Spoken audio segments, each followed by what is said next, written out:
Bap- Bapak Ibu yang masih menduduki tempat di belakang diharapkan mengisi tempat duduk yang ada di depan yang masih kosong. Karena acara akan segera dimulai. Terima kasih.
Assalamualaikum warahmatullahi wabarakatuh.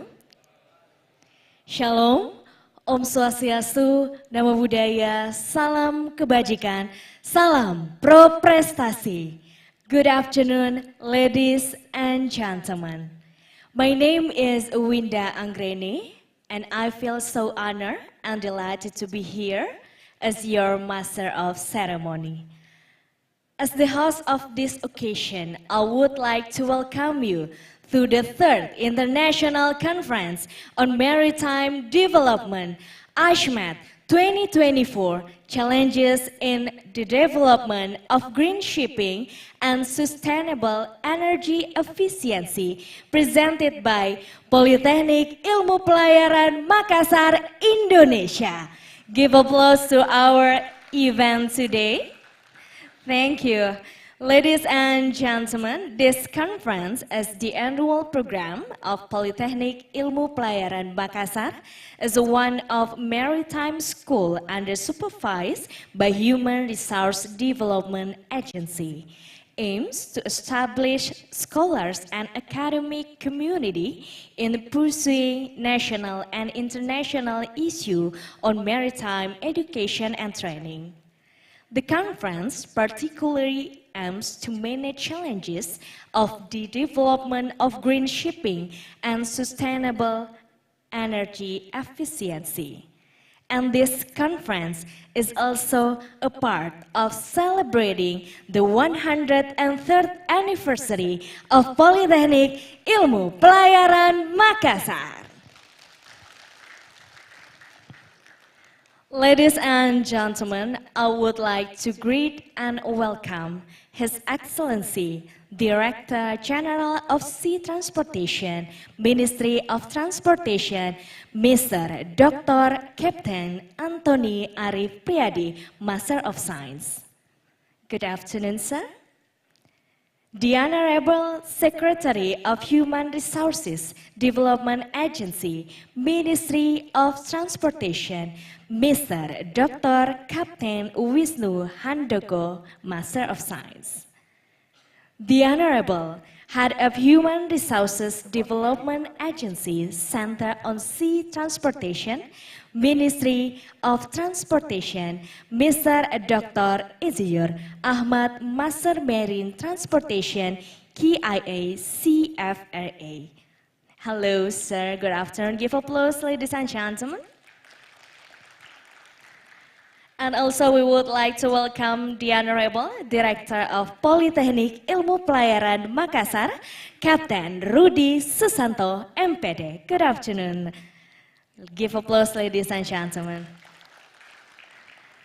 We also would like to welcome our great invited speakers of today, Professor Dr. Paul Thai Hu, Director Maritime Logistics and Free Trade Island Research, Center Ocean College, Zhejiang University, Shaoxing, China.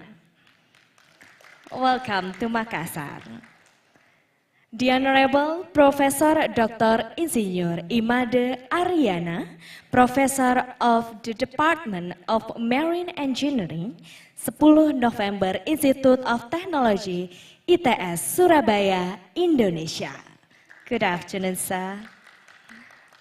The Honorable Captain Agus Salim, Master of Marine, Marine and Aviation Subholding Upstream Pertamina Indonesia, Chairman of Bumi Seram Alumni Corps.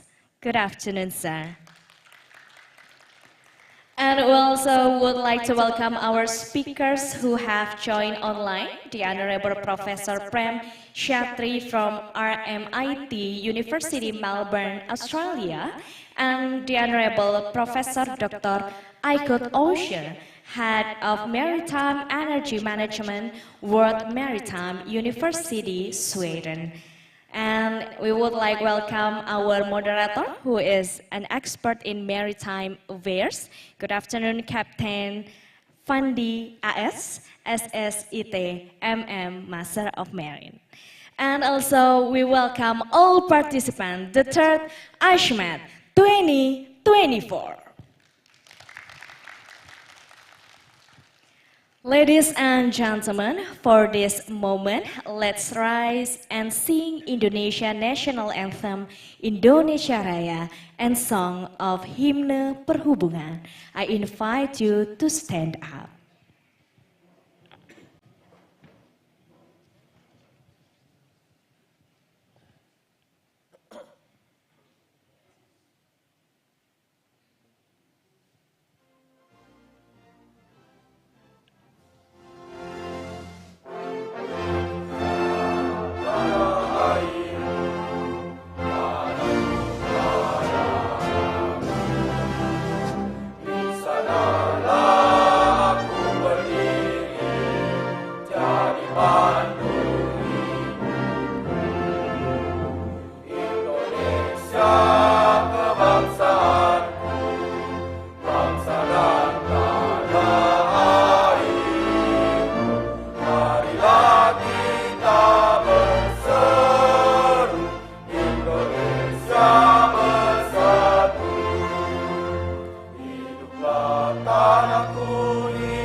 Audiences may be seated.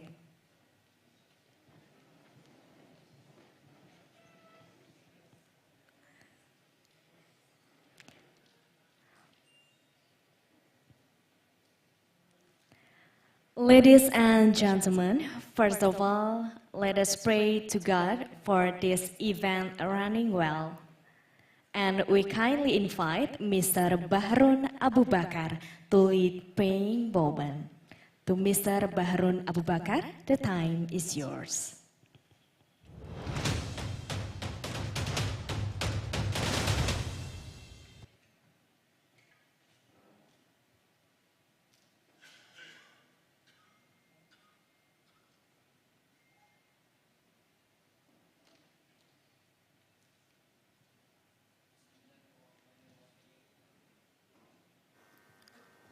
Alhamdulillahillazi ja'ala baldatana hazihi Indonesia wa khususan Makassar baldatun thayyibatun wa rabbun rahim. Allahumma salli wa sallim wa barik ala Muhammad wa ala alihi wa ashabihi ajma'in. Allahumma ya Rabbana, you are the Almighty God. This year, we are celebrating the 103rd anniversary of Merchant Marine Polytechnic of Makassar. At this age, there has been so much bless that you showered onto this institution. Please do not stop blessing us, because in every achievement we reach, in every landmark we built, in every medal we won, and in every prize we received, there is always be your bless. Allahumma ya Rabbana, you are the Almighty God. Bless the big family of BPSDM of the Ministry of Transportation of Indonesia, and especially the big family of Merchant Marine Polytechnic of Makassar. So we all have positive energy in performing our best for our cadets, cadet officers, our clients, partners, and the most important one, for our beloved motherland, the Republic of Indonesia. Subhana rabbika rabbil izzati amma yasifun, wa salamun alal mursalin, walhamdulillahi rabbil alamin. Wassalamualaikum warahmatullahi wabarakatuh. Waalaikumsalam warahmatullahi wabarakatuh. Thank you, Mr. Bahrun Abu Bakar.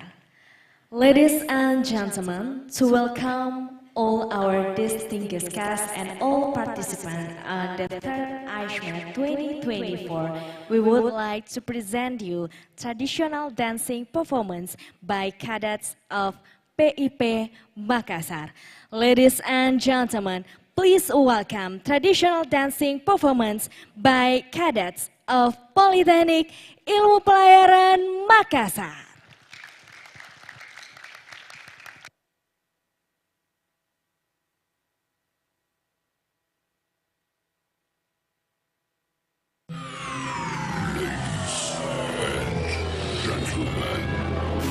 The show starts in 3, 2, 1, go.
Give applause to cadets of PIP Makassar. Beautiful performance for today to all participants of the third ICMaD 2024. The traditional dance told about ethnicities of South Sulawesi, namely Bugis and Makassar tribes.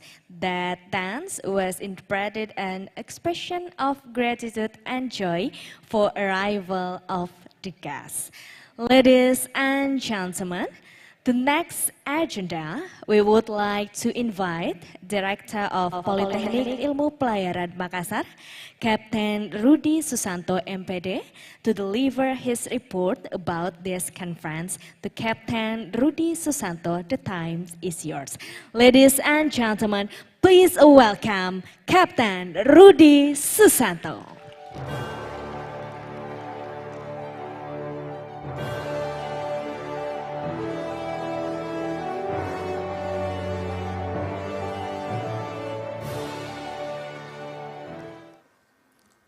Bismillahirrahmanirrahim. Assalamualaikum warahmatullahi wabarakatuh. Salam, Om Swastiastu, Namo Buddhaya, salam kebajikan, salam kebangsaan dan salam prestasi. Good afternoon, ladies and gentlemen. Best wishes for all of us. The Honorable Director General of Sea Transportation, Minister of Transportation, the distinguished Secretary of Human Resource Development Agency, Minister of Transportation, distinguished Head of Human Resource Development Center on Sea Transportation, distinguishes all invited speaker and moderator, distinguishes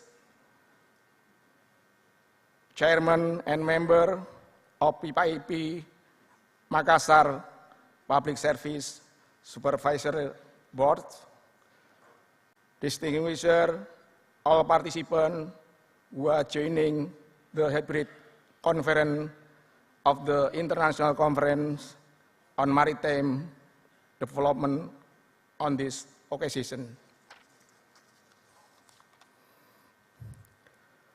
Allow us to deliver the report of the International Conference Maritime Development Activity at Politeknik Ilmu Pelayaran Makassar as follows. The first legal authority are A. Law of the Republic Indonesia number 17 of 2008 about shipping. B. Law of the Republic of Indonesia number 12 of 2012 about higher education and academy. The second, the objective of the International Conference on Maritime Development is to discuss challenges in the development of green shipping and sustainable energy efficiency that all a crucial step toward achieving a more sustainable maritime industry in current economic and geopolitical issues. The third, theme of the third International Conference on Maritime Development ICMaD 2024 at PIP Makassar is challenges in the development of green shipping and sustainable energy efficiency. Fourth, our keynote speaker, invited speaker, and moderator today are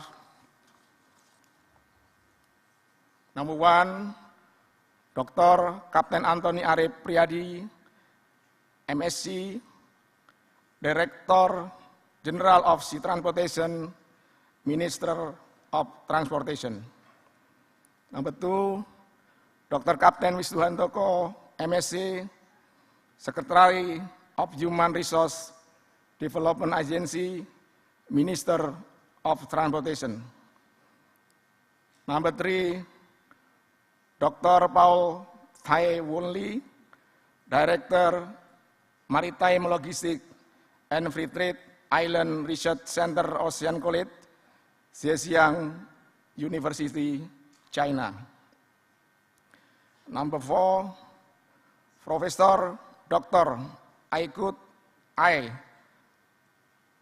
Oxer, Director of Research, Head of Maritime Energy Management with Maritime University, Sweden. Number 5, Professor Prem Chetri, RMIT University, Melbourne, Australia. Number 6, Profesor Dr. Insinyur ICMaD Ariana, STMT, Professor of the Marine Engineering Department, 10 November, Institute of Technology, Surabaya. Number 7, Captain Agus Salim MR, Manager Marine and Aviation, Subholding Upstream, Pertamina, and Chairman of Bumi Seram Alumni Corps. Number 8, Captain Fandi, AS, MMMR, expert in maritime issues.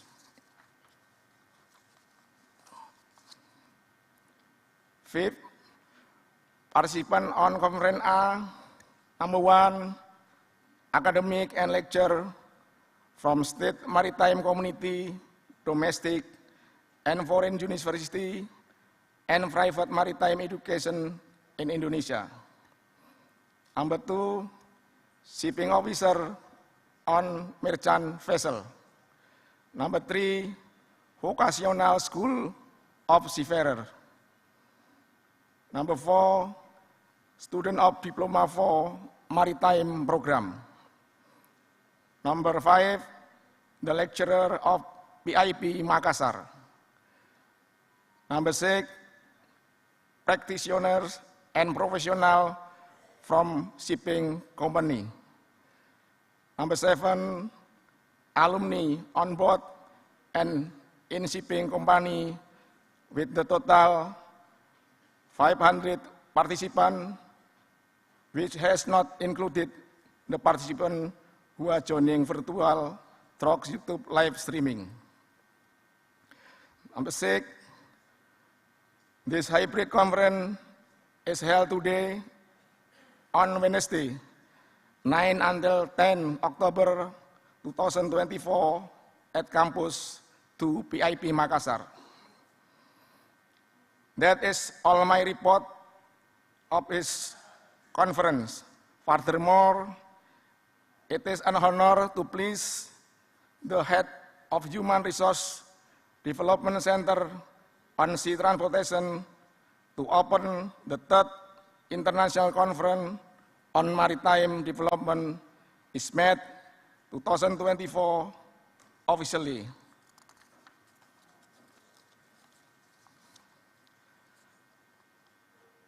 Thank you. It is a great anticipation that I welcome the successful implementation of this international seminar at our campus. This event marked a significant milestone for our institution, as it provided a unique platform for the exchange of knowledge and ideas across a border. I hope that this seminar will not only broaden the perspective of our students and faculty, but also strengthen our global collaboration and academic partnership. May this seminar inspire innovation thinking, foster meaningful discussion, and pave the way of future international engagement. I sincerely that all participants, speaker, and organizer for their dedication to making this event a reality, and I look forward to witnessing the fruitful outcome of our shared effort. Wassalamualaikum warahmatullahi wabarakatuh and good afternoon.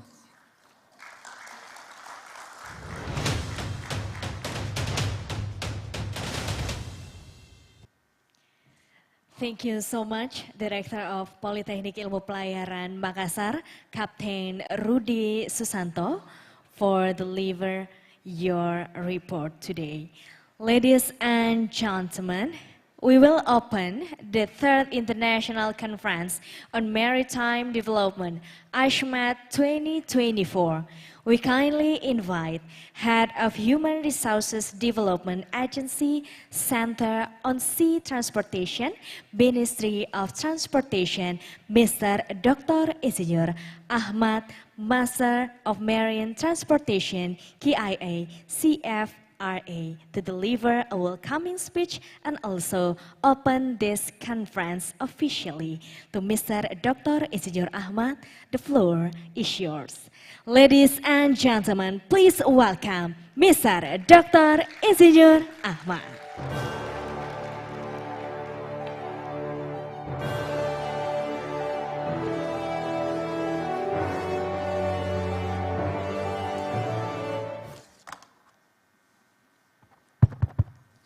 Bismillahirrahmanirrahim. Assalamualaikum warahmatullahi wabarakatuh. Salam, Om Swastiastu, nama budaya, salam kebajikan, salam kebangsaan, dan salam pro prestasi.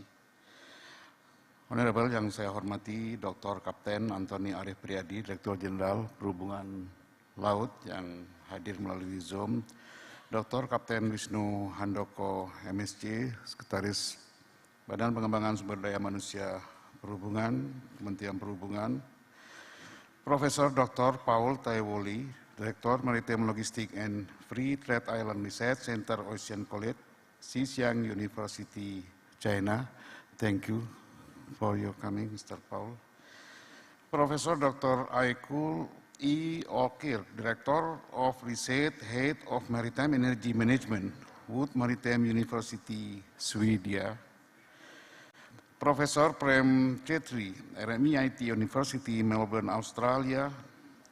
Profesor Dr. Insinyur ICMaD Ariana STMT, Professor of the Department of Marine Engineer, Institut 10 November, Surabaya. Terima kasih Prof. Made atas kedatangannya. Kapten Agus Salim, MR, Manager Marine and Aviation Subholding, Upstream Pertamina, and Chairman of Bumi Seram Alumni Corp. Terima kasih, Cap Agus. Official of the Ministry of Transportation, Principal Head and Director under Agency of Human Resources Development on Transportation, Kapten Fandia SMM MR sebagai moderator. Terima kasih, Cap. Distinguished participants, ladies and gentlemen. Ladies and gentlemen, esteemed delegates and honored guests, welcome to the 3rd International Conference on Maritime Development 2024, ICMaD 2024, with the theme Challenges in the Development of Green Shipping and Sustainable Energy Efficiency. I am delighted and honored to greet you all and to deliver this speech on behalf of the Head of Human Resources Development Agency on Transportation, Ministry of Transportation. It is a privilege to gather here with such a diverse group of experts and stakeholders dedicated to advancing our maritime industry. This conference serves as a vital platform for sharing insight, fostering collaboration, and addressing the challenges facing our ocean and waterways. Participants, ladies and gentlemen, I would like to take this opportunity to introduce the Human Resources Development Agency on Transportation. It is an institution under the Ministry of Transportation responsible for developing human resources and land transportation, railways, sea transportation, and civil aviation. The agency has been working together with the Polytechnic, which is under the agency to develop and improve the quality of human resources on transportation field. One of these Polytechnic is Merchant Marine Polytechnic of Makassar that organizes vocational education as well as functional and technical education and training. In the field of maritime transport, the campus is a center of excellence in producing human resources through education to improve the culture of learning and innovation, which can ignite the growth mindset of the nation next generation. Therefore, I encourage our Polytechnic to be more adaptive in transforming the curriculum according to national and global needs, as well as adapting to the characteristics prevalent in Indonesia in international seminar. Participants, ladies and gentlemen, as we navigate an era of rapid change marked by climate concern, technological advancement, and evolving trade dynamic, our discussion will focus on sustainable practice that ensure the health of our states while promoting economic growth. Your participation reflects as a shared commitment to this goal. This third international conference, ICMaD, has several topics about the development and innovation of the port and maritime industry. The development of green shipping and sustainable energy efficiency is essential to ensure that the maritime industry can continue to grow while minimizing its impact on the environment. The maritime sector is governed by a complex array of international, national, and local regulation. The International Maritime Organization set guidelines for emission reduction. The implementation and enforcement of these regulations can vary significantly between countries. For addressing these challenges require collaboration among industry stakeholders, investment in research and development, and supportive government policies to create a more sustainable and efficient maritime sector. Participants, ladies and gentlemen, I extend my heartfelt appreciation to the organizing committee, speakers, and volunteers who have worked tirelessly to bring this event to fruition. Your efforts are invaluable in creating an environment conducive to learning and innovation. In conclusion, let us embark on this journey together. I am inspired by the potential for positive change in maritime development. I look forward to engaging discussion and fruitful collaboration over the coming days. Thank you. Finally, by saying Bismillahirrahmanirrahim, I, Rebel official, declare the opening of the Third International Conference on Maritime Development 2024. May God Almighty always provide His guidance to all of us. Assalamualaikum warahmatullahi wabarakatuh. Salam pro prestasi.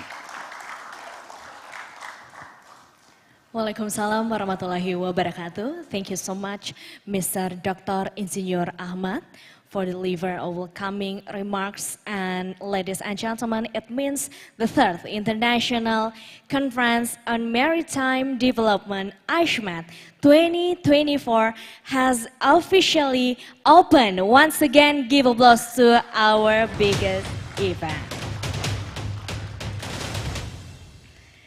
Ladies and gentlemen, we have reached the main program, the plenary session of the conference.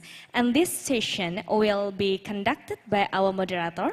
He is an expert in maritime affairs and also have so many experience in maritime work. He is Captain Fandi AS, SSIT, MM, Master of Marine. He is one of the best alumni from Politeknik Ilmu Pelayaran Makassar.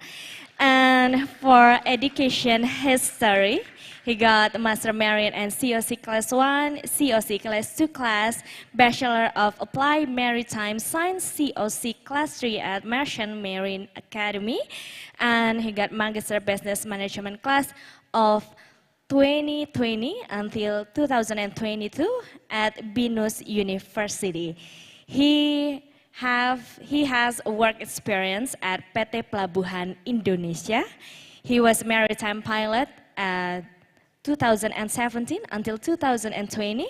He was senior officer head office in 2020 until 2023. He was a deputy manager unit Pontianak in 2023. And now he became a marine project coordinator subholding Pelindo Jasa Maritim in 2024. Ladies and gentlemen, please welcome our moderator, Captain Fandi.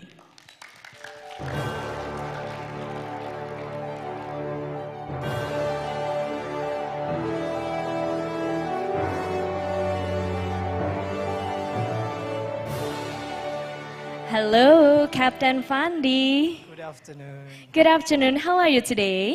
I'm a little bit nervous actually. Oh, okay. Do you feel nervous? I feel nervous actually because I'm standing here, will moderate the plenary session, such as like a final exam. Oh, okay. But we want to say welcome back to your college. Give applause once again to Captain Fandi. Why it is like such a final exam? Because I graduate here, sir, in 2010, and mostly who sit in front of me are my lecture before. Oh, okay. Feeling final exam, maybe, but I think you will get A. A plus, Okay. plus. I hope. Okay, for your information, guys, he is a famous person actually. He is a celeb TikTok on Instagram, and I think mostly cadets of PIP Makassar are your followers, I think. Okay, oh my God, okay. Once again, welcome back to your college, and we maybe start this plenary session. All the audiences, please again give a big applause to Captain Fandi. It's your turn. Thank you, Miss Wida. Assalamualaikum warahmatullahi wabarakatuh. Salam sejahtera, Om Swastiastu, Namo Buddhaya, Salam Kebajikan, Rahayu, and good afternoon, ladies and gentlemen. Thank you to our MC, Miss Winda Anggreni, correct, for the introduction. First of all, we would like to say good afternoon to the distinguished guests, Director General Sea Transportation from Indonesia Ministry Transportation, Dr. Captain Antoni Arif Priadi, Master of Science, Head of Human Resource Development, Center on Sea Transportation from Indonesia Ministry Transportation, Pak Kapus, Dr. Engineer Ahmad, Master Marine Transportation, Qualified Internal Auditor, Certified Forensic Auditor, Secretary of Human Resource Development Agency from Indonesia Ministry Transportation, Dr. Captain Wisnu Handoko, Master of Science, and Director of Politeknik Ilmu Pelayaran Makassar, Captain Rudy Susanto, Master of Education, and also the Board Management of Politeknik Ilmu Pelayaran Makassar, and also I would like to say hello, my lecture before I'm back, and all the invited speakers, other distinguished guests, and all the audience, offline and online, for the 3rd International Conference on Maritime Development 2024. Let's give applause. So, ladies and gentlemen, on behalf of the organizing committee, I'd like to welcome you all to the third International Conference on Maritime Development 2024. It is an honor to have each of you here with us today as we dive into one of the most pressing topics in our industry. So, what is the topics? The topic is challenges in the development of green shipping and sustainable energy efficiency. So today we will explore various aspects of green shipping, from regulatory framework, technological advancements, to challenge in operational practices and energy efficiency. As the maritime industry nowadays faces increasing pressure to reduce its environmental impact, the pursuit of sustainable solution for this case has never been more critical. So, ladies and gentlemen, before we started, I'd like to go over several housekeeping items or rule during this plenary session or conference. So, the rule number one, please make sure your mobile phones are on silent mode. And the online virtual participant, please mute your Zoom microphone during the speaker's presentation. And rule number two, each presenter or the keynote speaker has a 20 minutes later on to deliver your presentation, and there will be a timekeeper to be displayed, and we will remind you in the last 2 minutes during your presentation. And rule number three, there will be a Q&A session. During Q&A session, we encourage all participants to engage with our speaker by asking questions. For those joining us virtually, please use a Zoom chat to participate in the discussion during Q&A session. And rule number four, there will be 2 minutes for every keynote speakers to give a closing statement at the end of the session. So we look forward to your active involvement during the conference, and let's make this conference effective and attractive. And now it's my pleasure to introduce our invited speaker, who will discuss the topic challenges in the development of green shipping and sustainable energy efficiency. Maybe the operator, you can up the name of the keynote speakers. The speakers who has expertise and extensive experiences in maritime industry and also maritime transportation education institution. So let me introduce and also invite it to the stage our speakers. The first speaker is Dr. Captain Wisnu Handoko, Master of Science. Captain Wisnu is the Secretary of Human Resources Development Agency in Indonesia Ministry of Transportation. And at this moment, Dr. Wisnu attends our conference via online Zoom. Hello, Dr. Captain Wisnu. Do you hear us virtually? Good afternoon, Dr. Wisnu.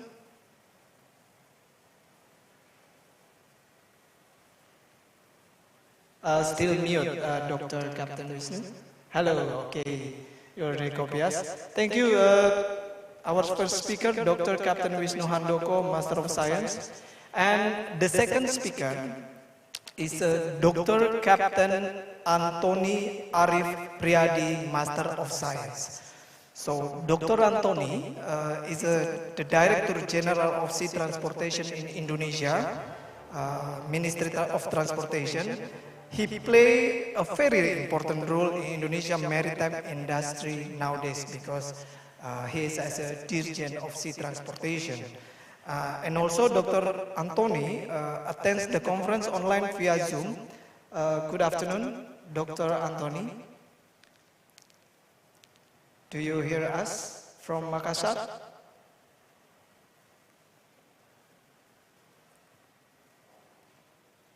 You can bring to the monitor. And the third speaker, I move to the third speaker, is Professor Dr. Paul Tai Wu Lee. Professor Paul is a Director, Maritime Logistics and Free Trade Island Research Center, Ocean College, Zhejiang University in China. And Prof. Paul is already with us offline, attend this conference. Thank you. Prof. Paul, we welcome you to join our stage. Give applause to Professor Paul.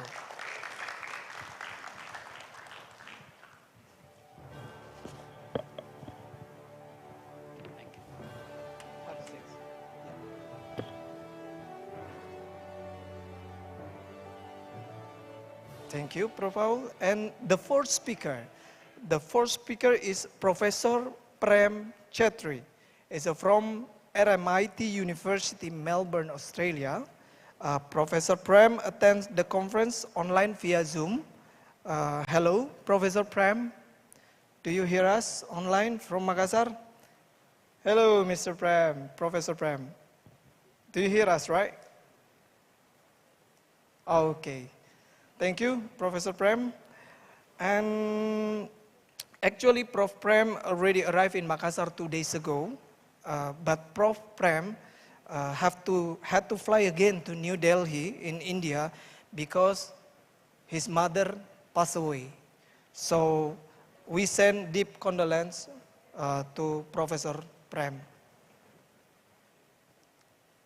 And let me move to the fifth speakers. The fifth speaker is a Professor, Doctor, Engineer, ICMaD Ariana, a Professor of the Department of Marine Engineer from 10 November Institute of Technology, or ITS Surabaya, already with us in this forum.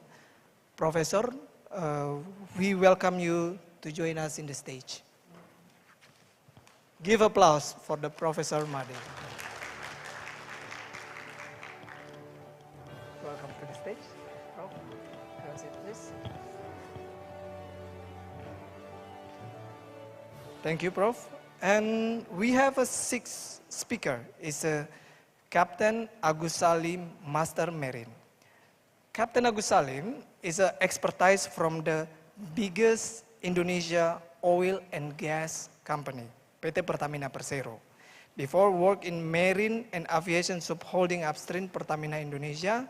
And what is interesting from Captain Agus Salim, he is also the chairman of Bumi Seram Alumni Corps, or we call it CABM, the alumni corps of this campus, which actually this campus already 103 years old, Mr. Professor. We give applause firstly for the Captain Agus Salim.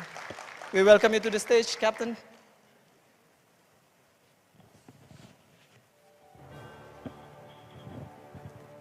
Welcome to the stage.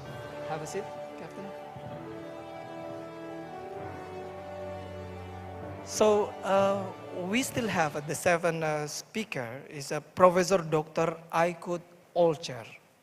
So Professor Olcher is the head of Maritime Energy Management in World Maritime University in Sweden. Professor Ikuti at this moment not attend the conference online neither offline because he is on the way for another emergency business, and I apologize for that.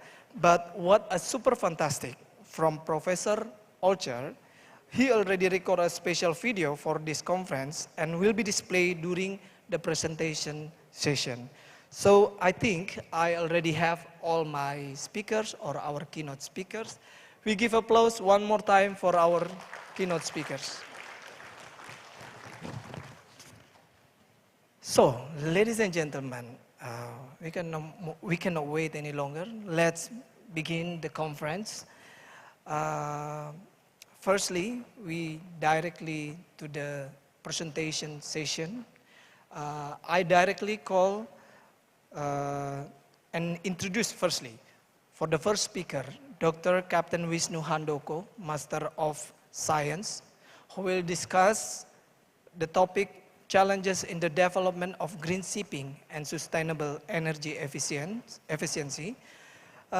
Dr. Captain Wisnu Handoko, Master of Science, is renowned expert in maritime industry.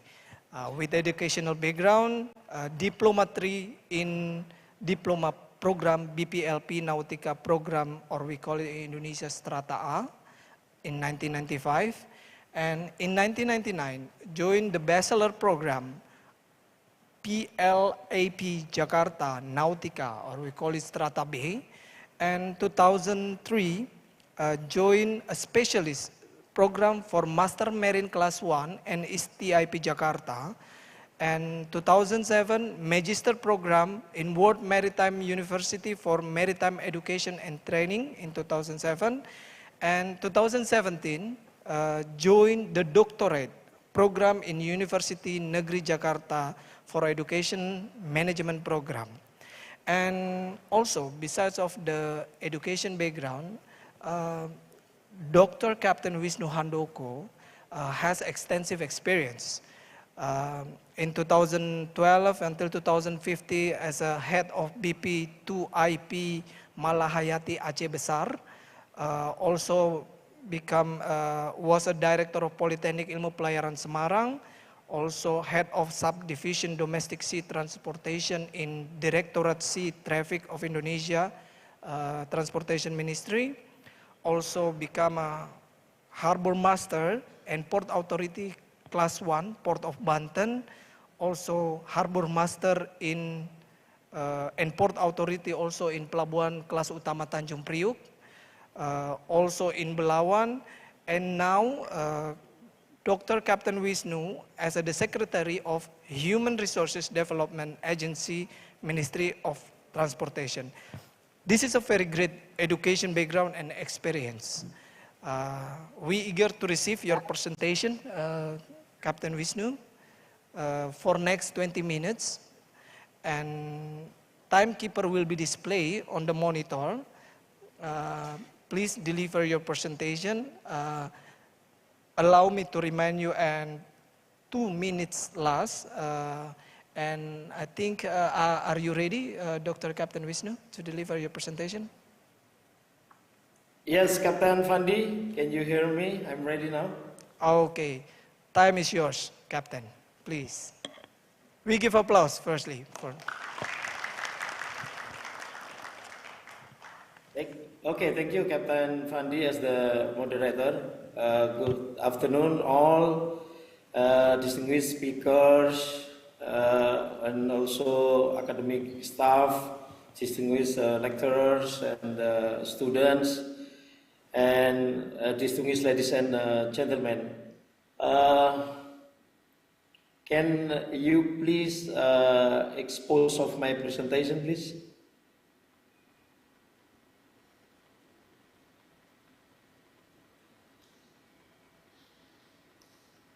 Ya, Assalamualaikum warahmatullahi wabarakatuh.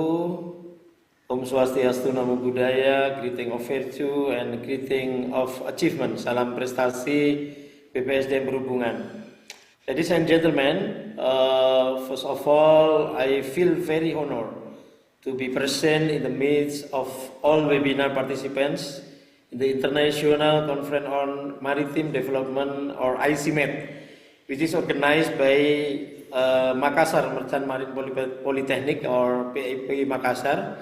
I think this is the second time I attend to the ICMaD. On the last year, I also attend as the keynote speaker, and fortunately today I also able to attend again. On this special occasion, I have the opportunity to present my material that actually is my small research together with my team in PPSDM Berhubungan, or Human Resource Development Agency. And this is a literature review or research that we put the topic augmented reality in maritime and transportation. Especially this is very suitable with the topic the sustainable and also green shipping, and also the technology for the efficiency of transportation. And This topic is not only present to the latest technological perspective, but also closely related to the future challenges, especially in creating environmentally friendly shipping and sustainable energy efficiency. And more than that, I also would like to discuss how augmented reality can help improve several competency, especially relating to the topic of the ICMaD, how to form, how to build the green skill or green shipping competencies, especially in supporting green shipping and driving maritime transformation toward more environmentally friendly directions. I hope through this session we can together explore the tremendous potential that these technological innovations offer to the future of maritime industry. Ladies and gentlemen, let me explain to you that how we have to know the difference between virtual reality or VR and augmented reality. There are several key benefits of augmented reality in industry. First is to enhance user perception interaction with the real world.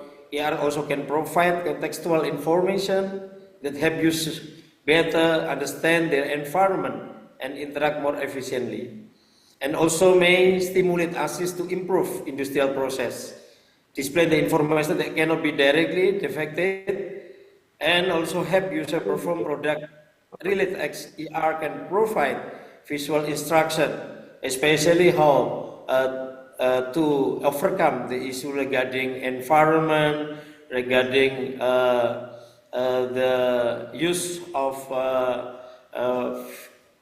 new energy, and also provide the real-time information access at various stages. Next please. So what is the difference between ER and VR? Of course everybody have know, but I would like to remind and to review the difference between ER and VR. ER is enhanced the perception of the real world by adding virtual elements to it. This is mean user can still see and interact with the physical environment, but with also additional information displayed digitally.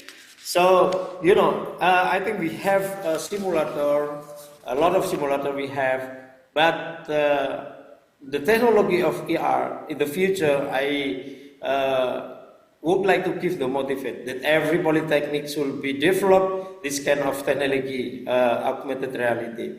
While on the other hand, VR create a completely artificial environment, replacing physical reality with a digital simulation. As you know that VR use the glass, the Google Glass, and VR user also disconnected from the real world and fully immersed in the virtual environment. As you can see here in my presentation, you can see the evolution of augmented reality from 1960, where the first AR prototype will develop using head-mounted displays, and early 1990, the augmented reality was created by the Caudil and Michel, scientists from the Boeing Corporation for the aviation. And presently, the increasing diffusion of industrial contact. So many work and many competency can be assisted by the ER technology. ER potential in the manufacturing industry. Real-time information exchange. ER also enable instant access to exchange of information at various stages of the product life cycle, from the initial design to disposal. Factory layout evaluation ER that can be used to visualize and evaluate factory layout in real time, enabling spaces flow optimization, improve industrial safety by providing real-time contextual information and alerts. ER also can significantly improve worker safety in industrial environments. Next please. As you can see in my fourth slide, that implementation of ER, especially in port and shipping, ER is being implemented to improve the efficiency and safety of maritime operation. This shows the trend of adopting advanced technology in the port of shipping industry. Displaying ship information, ER is using to visualize critical data such as the ship course, speed, and automatic identification system or ICE information in real time. This helps crew members get critical information without having to take their eyes off surroundings. Visualization of navigation data. Regarding this part, in addition to basic ship information, ER also display more complex navigation data such as tidal information, currents, shipping lanes, sea routes, and this provide a more comprehensive understanding of navigation condition.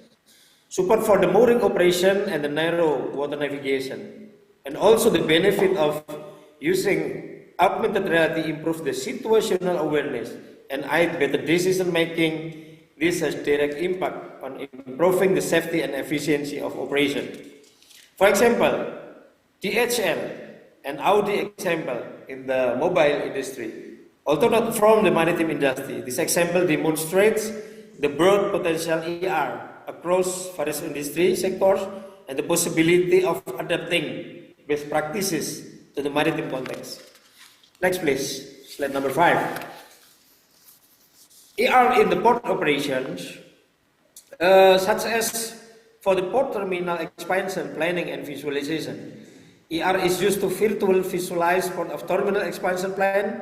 This also allows planner and stakeholder to view and evaluate the new design before construction begin. I still remember when I have a job in the Tanjung Priok port when we develop the energy electric shore connection. I think by the ER operation we can also simulate how the electronic shore power connection can be learned, can be studied by the student as well as the lecturers, how to understanding about the use of sustainable energy in the future in the port operation. On the other hand, also for the cargo handling and the warehousing, ER help optimize the cargo handling and warehouse management processes by providing real-time information and visual guidance workers. Training and port worker equipment operator. It also create an immersive training environment allowing workers and operator to train in realistic scenario with risks. So simple. The benefit of the using ER for the port operation is to improve efficiency, improve safety, and improve port facility planning and design. Okay, next please. Yeah. How about using ER in the logistic warehousing? We can see the recent technology using of ER in the warehousing and logistics. For example, the order selection assistant made by the vision system. ER is also used to assist warehouses working in the item selection process. In inventory management and stock location, ER may help in real-time inventory tracking management. And facility layout planning and optimization may use for this allows manager to evaluate various layout configuration before physical implementation. Before we start with the real work, actually we can simulate, we can trial in the version of ER so that we can reduce the potential of risks if we talk about the risk management. So the benefit actually in the logistic warehousing ER reduce error, improve inventory, as well as to optimize warehouse space utilization. For example, Synchron uses ER glasses to improve order selection performance. This is is like a real life example of ER implementation in warehouse operation that shows improved efficiency. Slide 7, please. How about ER in the other sector, subsector? For example, in the last mile delivery, ER in long distance transportation and shipping, such as road optimization and navigation, assistant for drivers, and then cargo loading and unloading guidance. ER may assist in the loading and unloading process, providing visual instruction on the optimal placement of goods. And then also may improve customer delivery experience. ER can be used to improve interaction with customer during delivery, for example, providing real-time information on delivery status or assisting in the proper placement of package.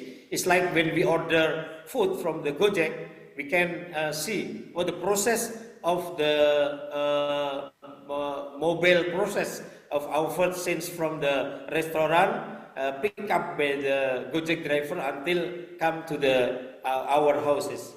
So conclusion, the benefit of ER in the transportation last and mile delivery is to improve shipping efficiency and accuracy, reducing error, increasing customer satisfaction. Important notes and research on ER, it also order logistic is still limited. So that I urge in the future lecturers, researchers, students, especially in PIP Makassar, so that there are opportunities, a lot of opportunities for further research and development in this area, especially in the manner of tata laksanaan. Next.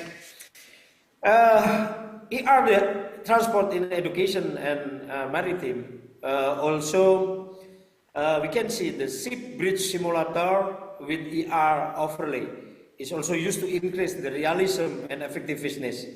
And then also the maritime equipment maintenance and repair for the engine department, for the technical department.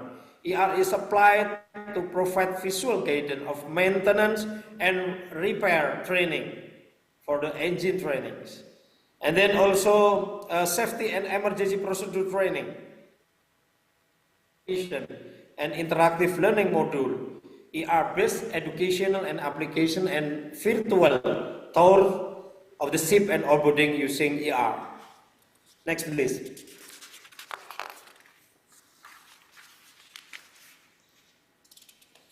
Next please. In aviation, this is just comparison. If we compare between the maritime education and training in aviation training. In aviation training, we can see now, even in the PIP Curug, Politeknik Penerbangan Curug, pilot training with ER, enhanced flight simulators, and then also the maintenance training of aircraft system, airport operation and ground handling and training. So the example of the using ER that profile real-time data to helicopter pilots, helicopter, during the offshore operation, this can demonstrate the practical application of ER.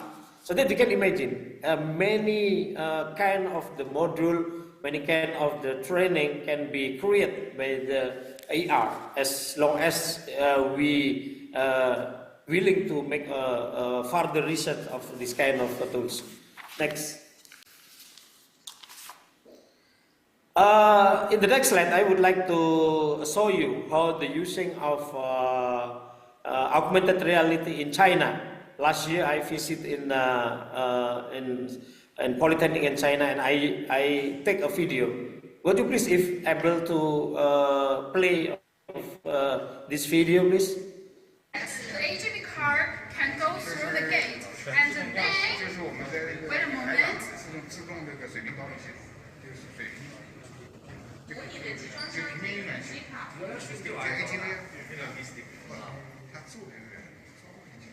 So at this point, the crane can grab the container.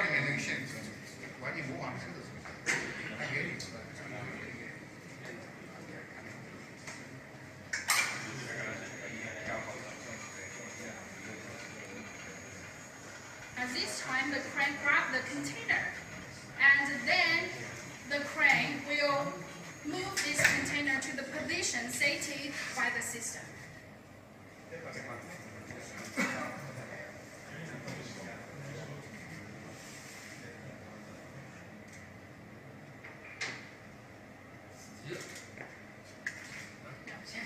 Please wait a moment. Yeah, be patient.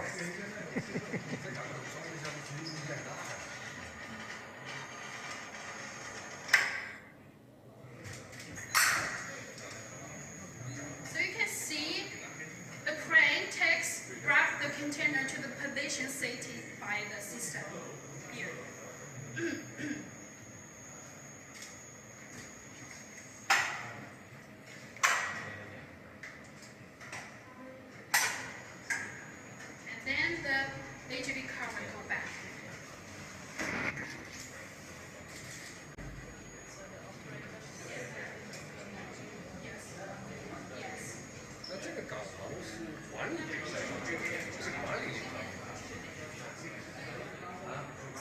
you can see the whole progress is augmented. Yes, augmented is automated.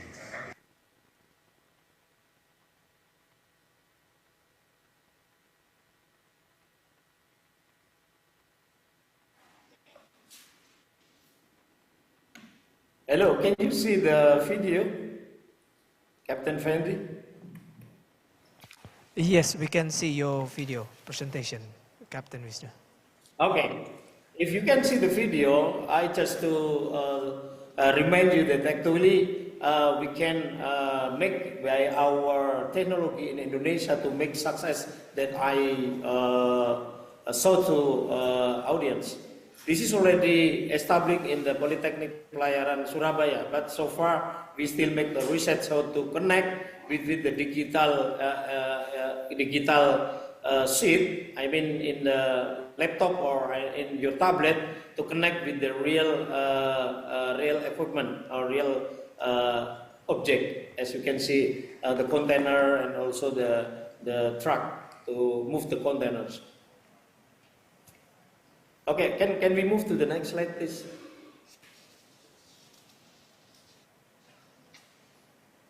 Can we go to the slide number 11? Yeah.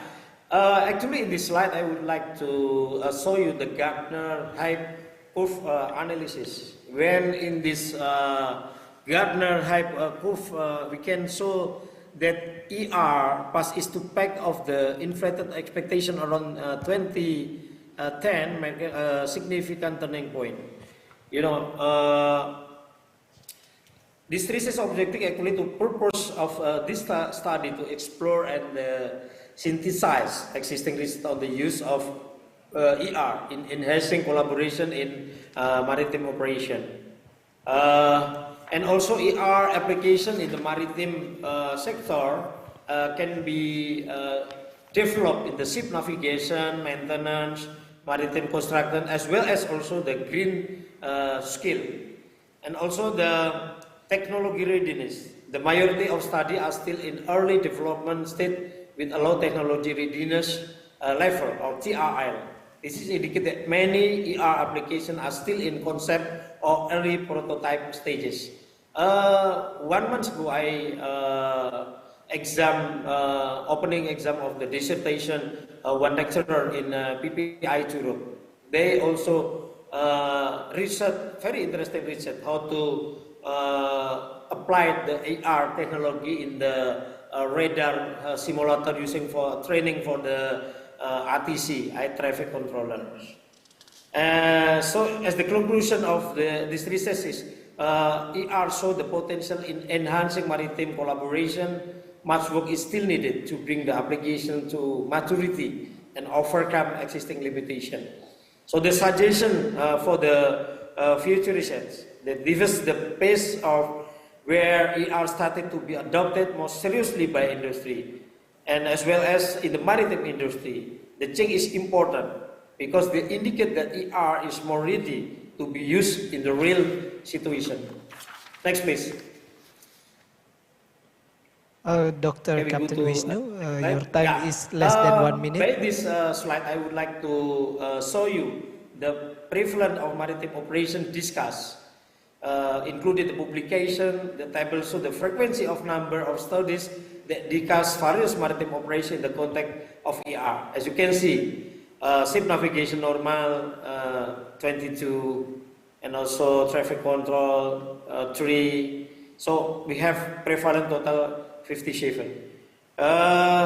You can see here that ship navigation is mostly have the high prevalence, also the personal navigation, maintenance and inspection. So you have not seen yet about the green skill here. As the example, how do we process the garbage, how we overcome with the oil spill, for example. Just thinking in the next research, how to put the topic of oil spill, for instance, put the ER training and how to realize from the interface in the digital, in your tablet or in your laptop, so become practices in the real situation. Okay, next please. Okay, sorry, Captain Vishnu, the time is up. Maybe you can give a conclusion for your presentation. Do you hear me, Captain Vishnu? Yeah, can we go to the last slide, please? Okay. Slide number 15, please.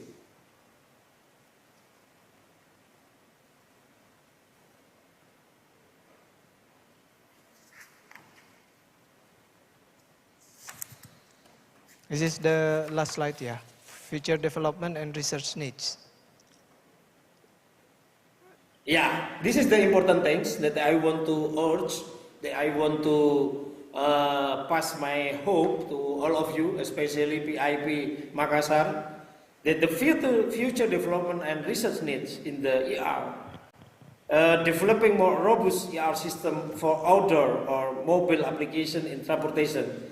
This is highlight the need of improved ER technology for the better performance in outdoor or mobile environments. Also the conducting comprehensive studies on the long term, investigating the integration of ER with other emerging technologies such as also green skill, research on improving ER hardware, exploring the ER application for the sustainable and eco-friendly logistic practices, and then developing industry specific for the ER training program and evaluating their effectiveness and investigating ER potential to improve feasibility and collaboration in the supply chains.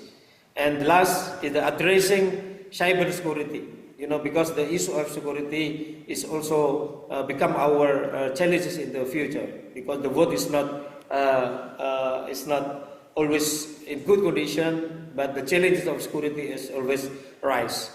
And in the right section, you can see the scalability. This refers the ability of ER system to grow and adapt to increasing needs, and also the point of view user experience or the UX. User experience is key to the adoption of the new technology. So research in this area is focused on how users interact with ER application, including the interface, its use, and the user satisfaction. That's all, Captain Fandi, that I want to share to all of you. Hopefully, in the future, we can motivate all academic staff, lecturer, and research to use the ER technology for the green shipping and sustainable technology. Thank you very much. Okay, we give applause for Dr. Captain Vishnu Handoko. So this is very insightful, Dr. Captain Vishnu. If you allow me to resume your presentation, there is 7 points to be presented by Dr. Captain Vishnu. First is about the journey between AR and VR since 1990 until nowadays. And also number 2, augmented reality or ER in port operation. Number 3, ER in logistic warehousing.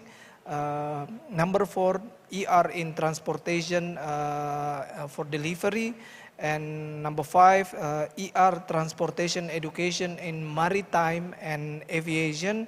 And number 6, ER for maritime collaboration. And number 7, future development and research needs. As we displayed before, the video is a very interesting that how to loading and unloading crane by QCC using augmented reality. And as we know, Dr. Captain Vishnu, that this ER also has implemented in one of Pelindo ports in Indonesia that we call it Teluk Lamong. The QCC, Professor, it's operated from the control room, and there is no person at all in the crane QCC of the container in terminal Teluk Lamong. Well, once again, thank you very much, Dr. Captain Vishnu Handoko, Master of Science, for such insightful perspective. And please stay with us until the end of session, because there will be a Q&A session. Of course, a lot of audience or participant would like to ask a question about this ER. And also there will be a closing statement in 2 minutes for Dr. Wisnu, but at the end of the session. So we will move to the next speakers, but I receive information from Pak Budi that regarding Pak Kapus would like to join virtually or move. Okay. So Pak Kapus, there is another important business and will join virtually. We give applause. We give applause to Pak Kapus. Thank you very much, sir. So we move to the next speaker. The next speakers is also from online.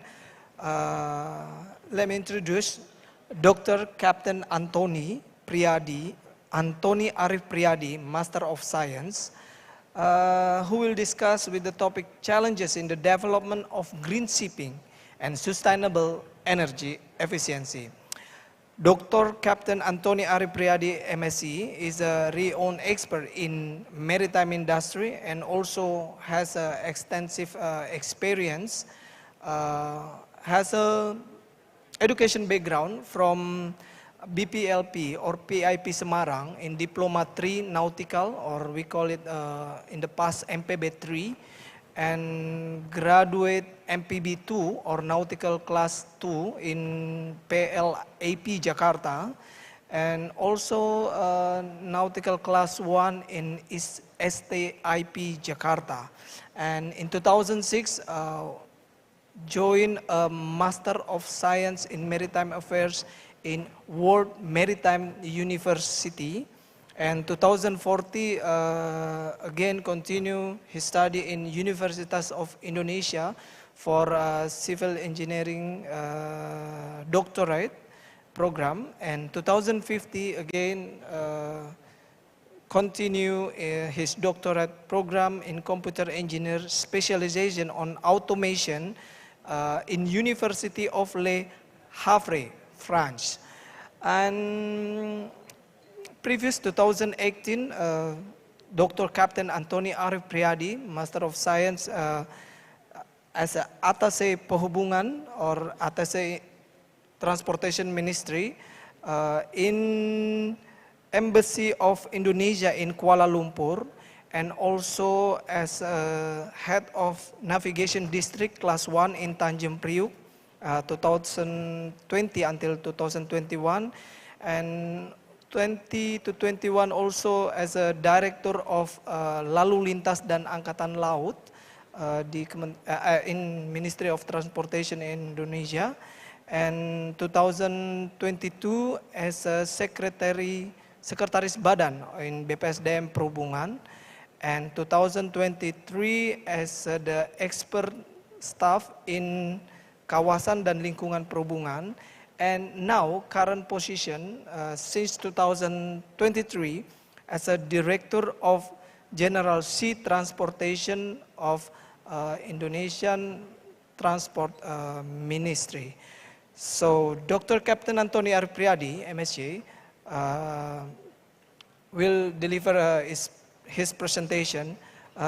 Captain Antoni, do you hear me? Yeah, moderator, loud and clear. Okay. And, how are you, Captain? Did you hear also? How are you, Captain? Fine, fine, fine. Great. It's very great for us to have you even virtually online. So, Yeah. so Dr. Captain Antoni, you have a duration 20 minutes for deliver your presentation. And let me allow me to remind you in last 2 minutes. I think let's not wait. Dr. Captain Antoni, time is yours. Okay, We give thank you applause very much. for Dr. Captain Antoni.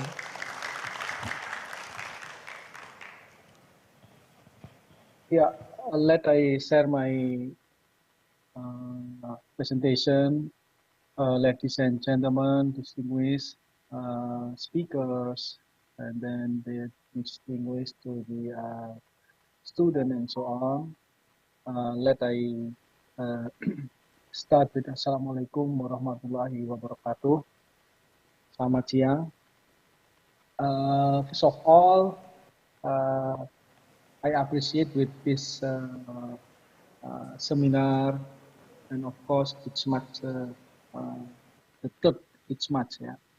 And of course I appreciate also congratulations to the PIP Makassar Marine Polytechnic for the inauguration of 103 years. This is quite long history. The title of my presentation is Challenges in the Development of Green Shipping and Sustainable Energy Efficiency. In my presentation, actually, I will present regarding the how the government, how the regulator prepare the policy, prepare the regulation as the helicopter view of the country, how then the green shipping and sustainable energy efficiency could be achieved in the last 2060, according our target, Malaysian target, and 2050 by most other countries. The first regarding the challenges, of course, we always ask the question beginning with who am I? Why? Because challenges is always related to the who am I? Detail of who am I? That is why on the next slide we will see the Indonesia itself. Very sorry that in the text still presented in Indonesia, but I will try to speak in English.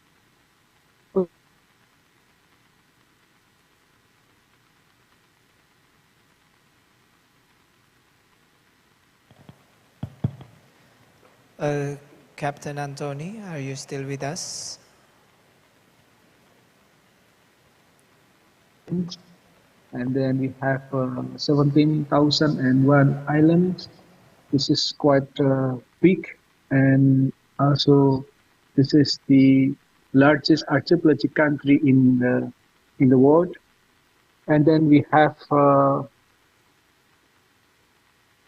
sea here is the water area. Three times compared to the land area, and then we have also 25 kilometers, what we call by the coastline. So this is quite important. And also, wait a moment, just give me a minute that I will change to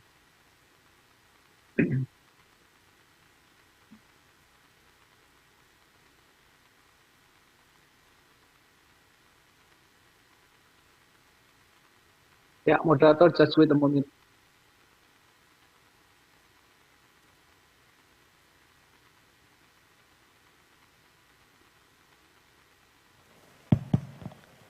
So I think the presentation has a technical problem at the moment.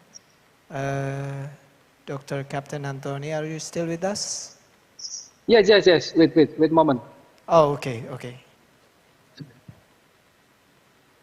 Yeah.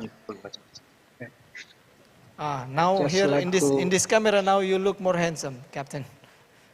Oh yeah, because 1 minute, yeah. Yeah, go ahead, Captain. Okay.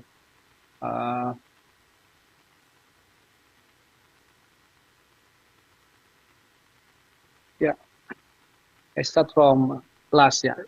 Here the who am I? What I tell the profile of Indonesia itself. Of course, this kind of area so big, so huge, and of course people is a lot and so on. The challenges is most on the first we are looking for the connectivity. Of course, this is the most priority one, and of course after that, because the connectivity will cause the disparity and also will cause the logistic cost. So this is the challenges that geographically we see who am I and who is Indonesia. On the next slide, based on that situation, actually the Ministry of Transport under Directorate General of Sea Transportation, we have what we call by the policy direction. We have 6 policy direction, and then from the 6th this one, we start 2020.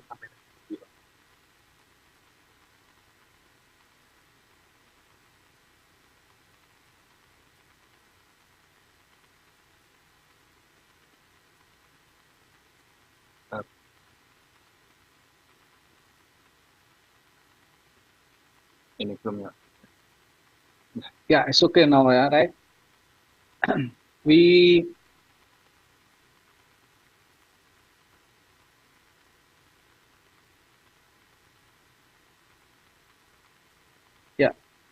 I repeat that we have 6 policy direction. The one is regarding the realization of easy, simple, competitive sea transport. And then the second one regarding the increasing marine transportation connectivity. Of course, that we also regarding the green port, and also for the how we prepare the green energy and so on, that we put on the direction number 3. Even in direction number 4 regarding the implementing international regulation, also our policy direction. As I mentioned earlier, that this is the helicopter view of the how we prepare these things. The connectivity is quite important. As I mentioned earlier, that 17,001 island is quite huge island. In fact, actually we have only 636 ports. This is what actually we have at the moment. And among the 636 port, 102 is commercial port, and then the other 500 more is non-commercial port. This one include what we call by the main port, what we call by the Pelawan, Tanjung Priok, Tanjung Perak, and also Makassar. And the rest is we have the special port. This is what we call by Tersus and the OKS. Yeah, Tersus OKS around 2,145 ports. This is quite big, and of course, how we reduce the emission, how we must put the energy efficiency, and then the green port and so on. This is quite challenges. And of course, one of them that we should have what we call by the digitalization itself as part of the how we prepare this one. For instance, for the digitalization that we have what we call by the INAPORtNet, Indonesian Port Networking. So all port we have 264 port, and also plus minus 2,145 port. This one is all connected to the INAPORtNet. This is quite challenges. Since we start with 4, just only 4 port, and then additionally every year that we add another port, and then last 2023 we added 155. And total we have now is 264 ports. Why we should come to the end of 264 ports? Because we have the vision, we have the direction that all implementation regarding the efficiency and so on that must need what we call by the digitalization. Then, regarding this seminar, what is the strategic issue? in Directorate General of Sea Transportation in year 2025-2029. This is quite important that I just pinpoint on the issue number 4. The issue number 4 is regarding the environment impact of the maritime transportation sector. Yeah. Regarding the efficiency in energy use, this is quite important for the ship and also for the port. And that is always fishermen. Fishermen always come late. Low stakeholder compliance with the maritime environment protection become the issue. Because normally stakeholder is wait and waiting. So that's two issues for the efficiency energy and also for the implementation by the stakeholder. How we then encourage that we need to start first, for instance, that we become the partner of global link. So last year, I think that we have the meeting in the Surabaya and so on, that we are partners from the global link projects. And then we also have what we call by the onshore power supply, OPS, port decarbonization, and also for the GHG reduction from transport into out of the port. We are also part of the project. And then EcoPort implementation, that we already have this one in 2021, and also that become our guidance to the stakeholder how we implement the EcoPort. Then for the ship itself, that we already implement the ship energy efficiency management plan, SEMP, that we already start in 2021, and then up to date still on progress. Rather than that, the mitigation, what we implement, the ship, for instance, ship modernization, that we already what we call by the facilitate the docking yard for the penutuhan kapal, for the ship scrap. Then implementation of anti-fouling, yes, because this one will reduce the resistant ship to the water. Low carbon use of low carbon fuel, we do this one also. SIMP, we have done this one, and also we have already 52 on power supply plug in 20 port. And then, of course, we need to prepare the national GHG, greenhouse gas emission reduction roadmap. We have some FGD, and today is quite good that I have the possibility to share this presentation.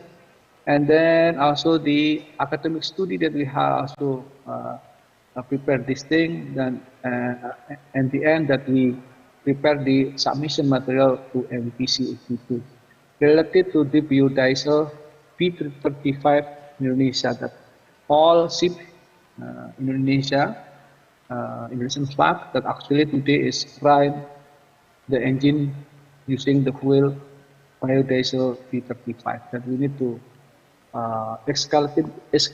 escalate this one, or improve, but to introduce these things to the international, to the IMO. For the guidance of the EcoPort, environmentally EcoPort, so actually we have a program, and also we have the collect the data using the SIRAN. This one is regarding the port profile, including environmental condition, and also environmental condition reporting by media. So actually, these 10 EcoPort element under the degree of Directorate General C of Transportation, we have this one put into practice, and then we have Sirani to be used as the tool for the monitoring. Gentlemen, that IMO again.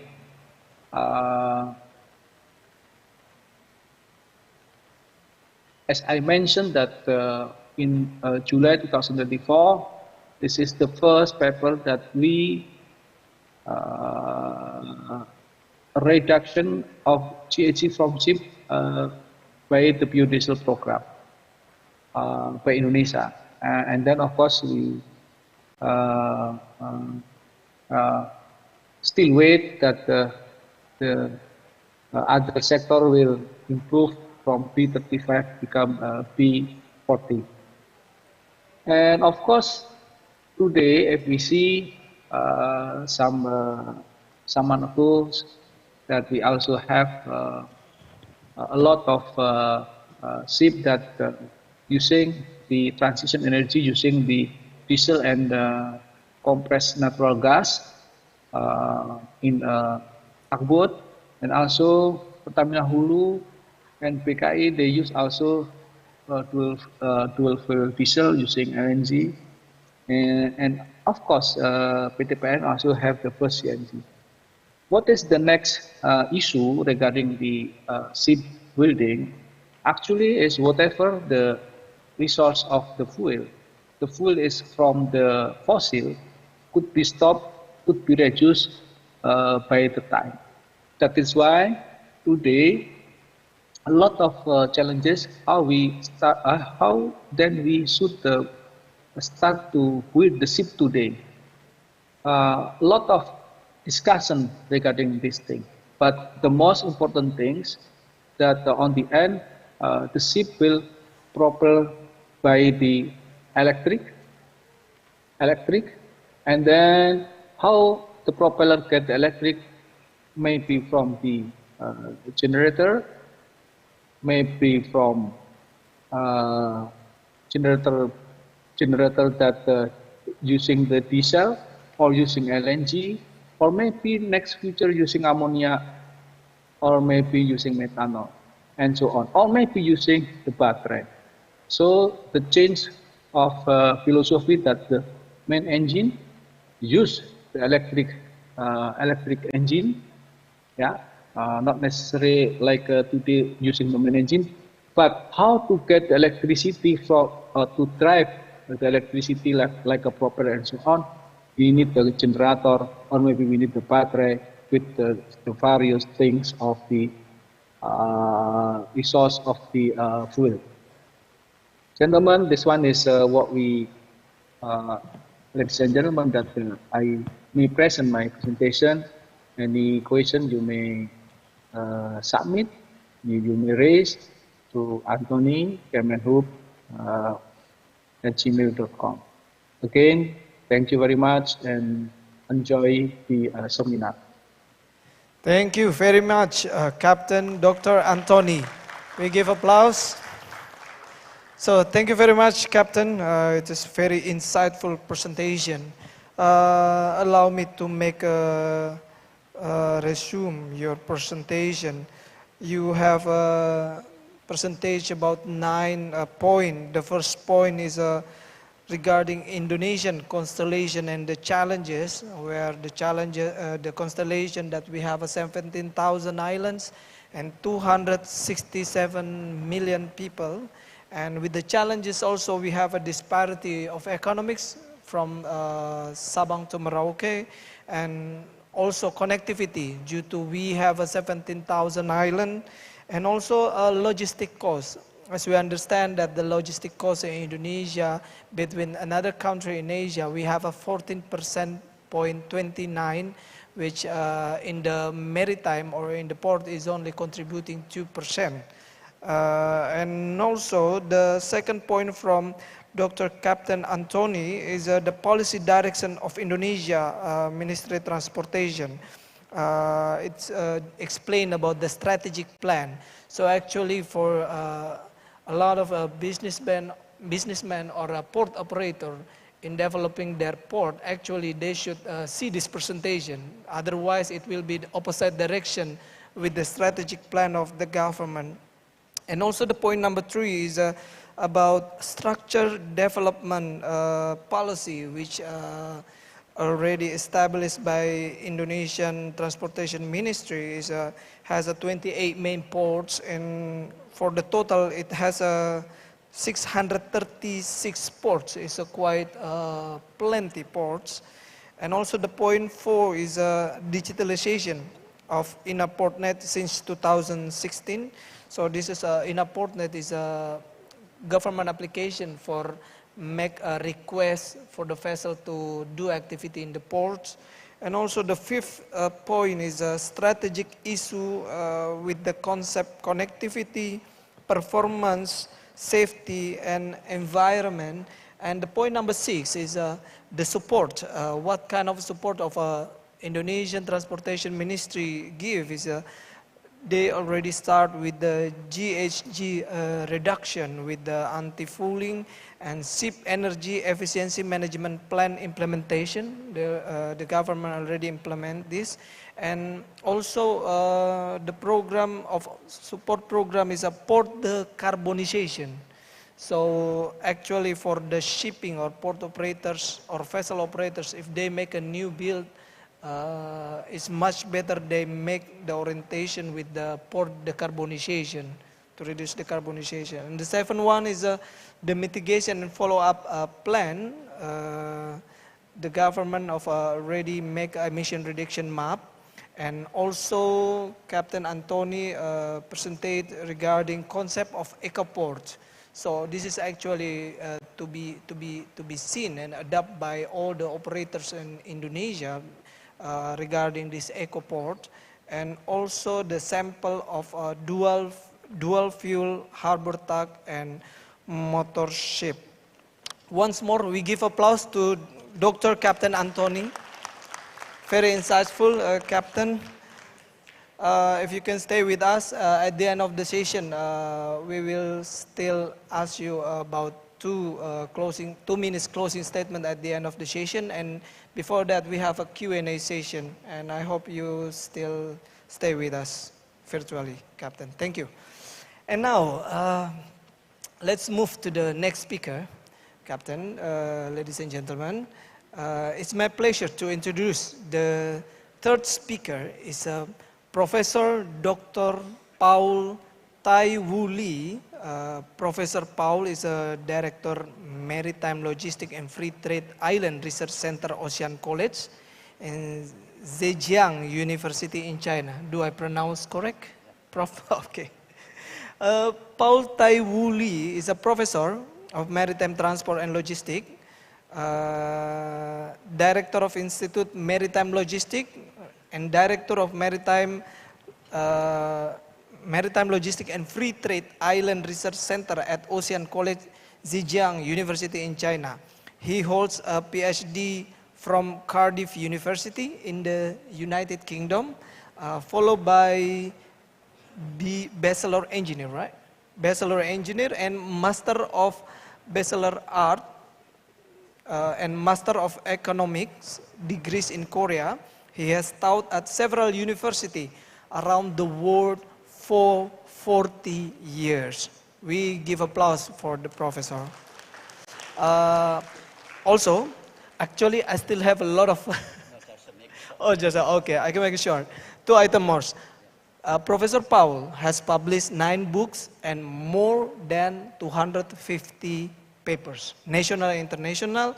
And also Professor Lee conducted more than 50 key research projects in the maritime sectors and international logistics for government and major public and private companies in China. We cannot wait any longer. Let's welcome Professor Paul. Time is yours, 20 minutes. Oh yes, the operator, can we have the control of the monitor? Because Mr. Paul is so energetic and you want to stand, I give you the mic. It's up to you. Place is yours. All right. Thank you very much for Captain Fandi for a nice introduction.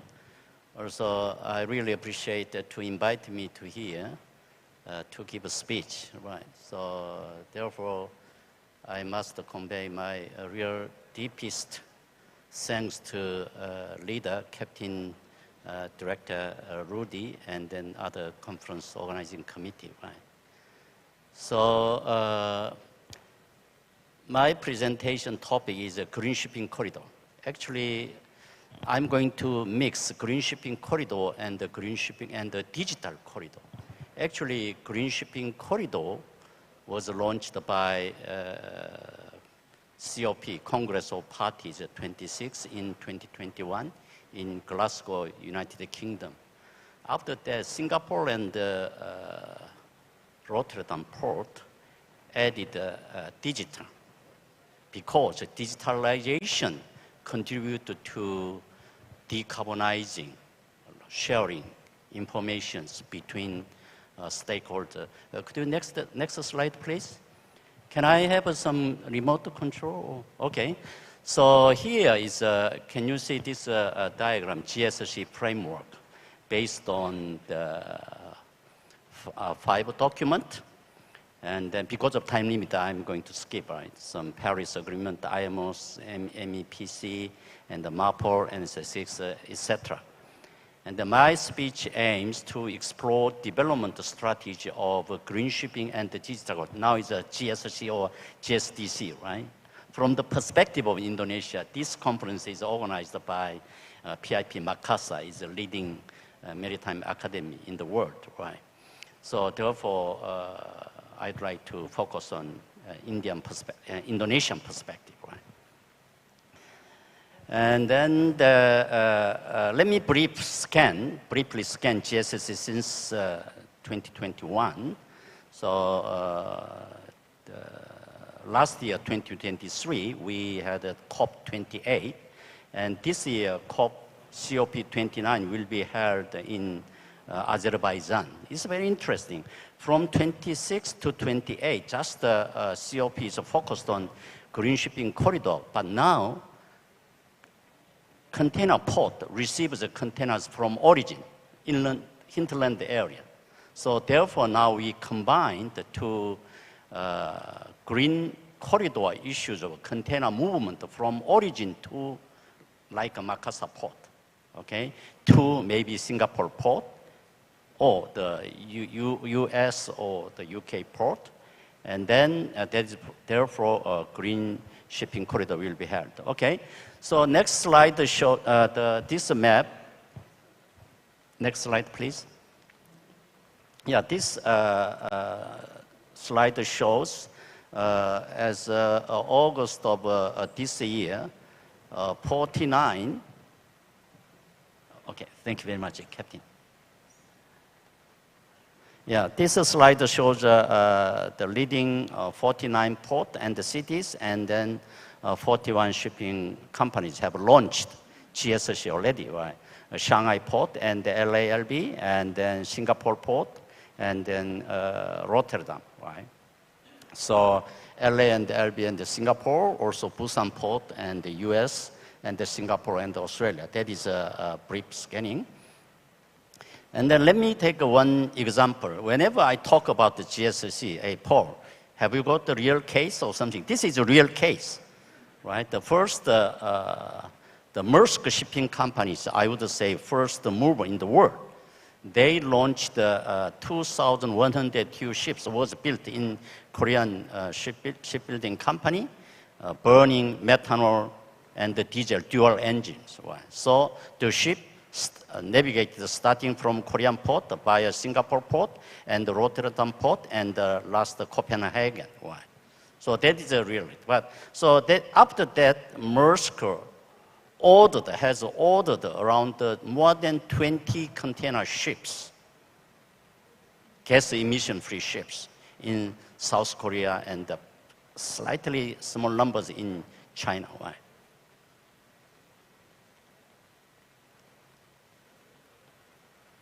Yeah. Okay. Another data as evidence. Now, what's how and what's going on in the zero emission ship order? But here is you can see left circle shows LNG-powered LNG ships. Now is 925 ships ordered, right? And the methanol-powered ships ordered 211 ships. Out of 211 ships, around 160 ships are container vessels, right? Okay, today, because I'm a scholar, that's why whenever I give a speech, it's based on theory and the model, right? My approach to develop strategy of green shipping GSDC from the perspective of Indonesia, I'm going to apply praxis approach. I'm sure you have already heard this approach is very interesting. Integrated practice-led and industry-engaged ways and cross-disciplinary stakeholders, because the right figure shows just 10 stakeholders, okay? 10 stakeholders, please remember, right? So that's why how to coordinate, work together among the 10 stakeholders to successfully implement the GSC. That is a key challenge issues. Okay, another approach is most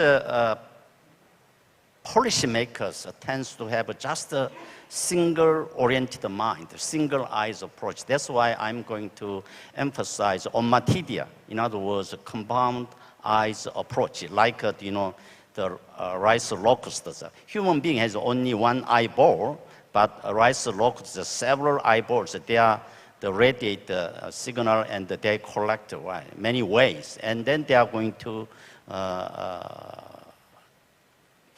make a decision. What is it? Why? So likewise, we need to approach so many angles. So because there are 10 stakeholders involving in implementing GSDC, right? Okay, so what are challenges in implementing GSDC? First one, zero emission shipbuilding costs much higher than fossil oil engine ships. That is the number one problem. Number two challenge issues, green fuel energy like methanol is much more expensive than diesel oil engine. So there's a two big costs. Do you think Indonesian shipping company can afford to bear or just the higher the shipbuilding cost, higher operating cost, and then could they make some commercial profit? It's nearly impossible, right? So that is my point. That's why I raised the Q1 and the Q2, right?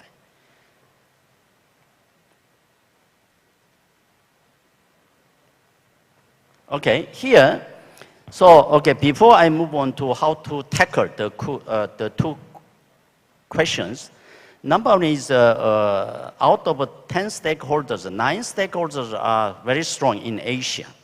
Port authority, shipping company, cargo owner, energy producer, or shipbuilding company, they're all strong point, right? And then,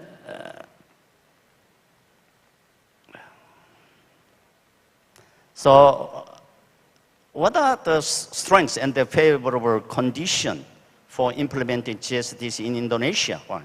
Indonesia is one of the biggest exporting country of LNG or coal or something, right?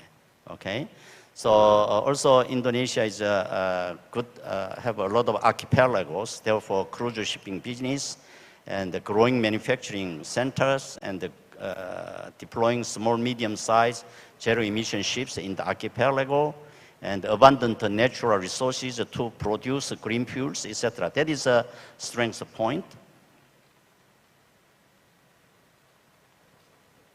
Yeah, where is? Okay, and then we need to think about the regional GSC segmentation in Asia. Container GSC, cruise shipping GSC, and the GSC for energy and the raw materials, right? So that's why I highlighted some possible GSC segmentation in Asia. Because in Asia, out of a top 10 container harbor port, 9 container harbor ports are located in Asia. Okay, cruise shipping in intra-Asian region is growing, and the raw material, coal, iron ore, right, between China, Japan, Korea, major importing countries, and exporting countries, Australia and Indonesia, right. Therefore, we could develop the GSC corridors, right.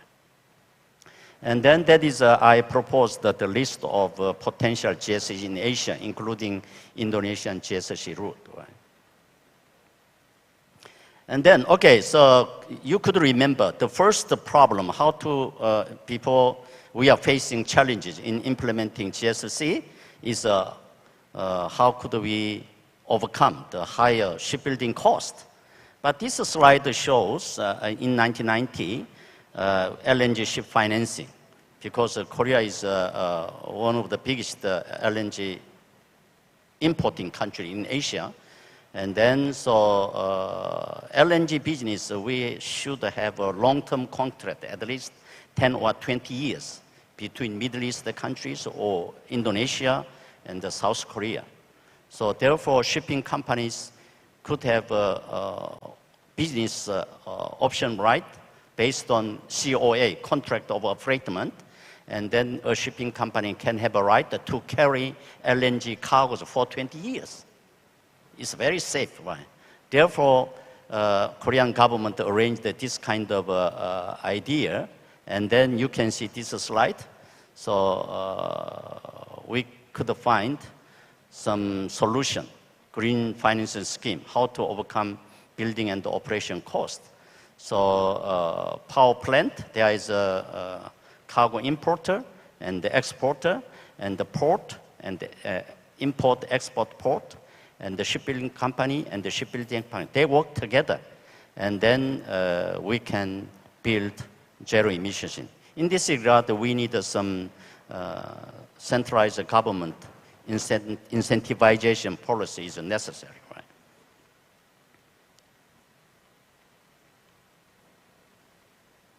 Right.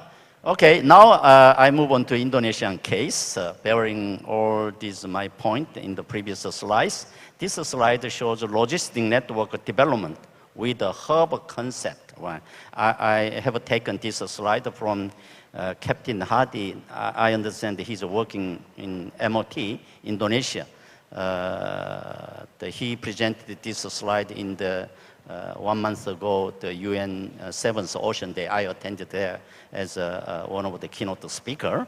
So you can see the red circle is a harbor port, and the yellow port, the feeder port, and then the black is the international harbor port, right?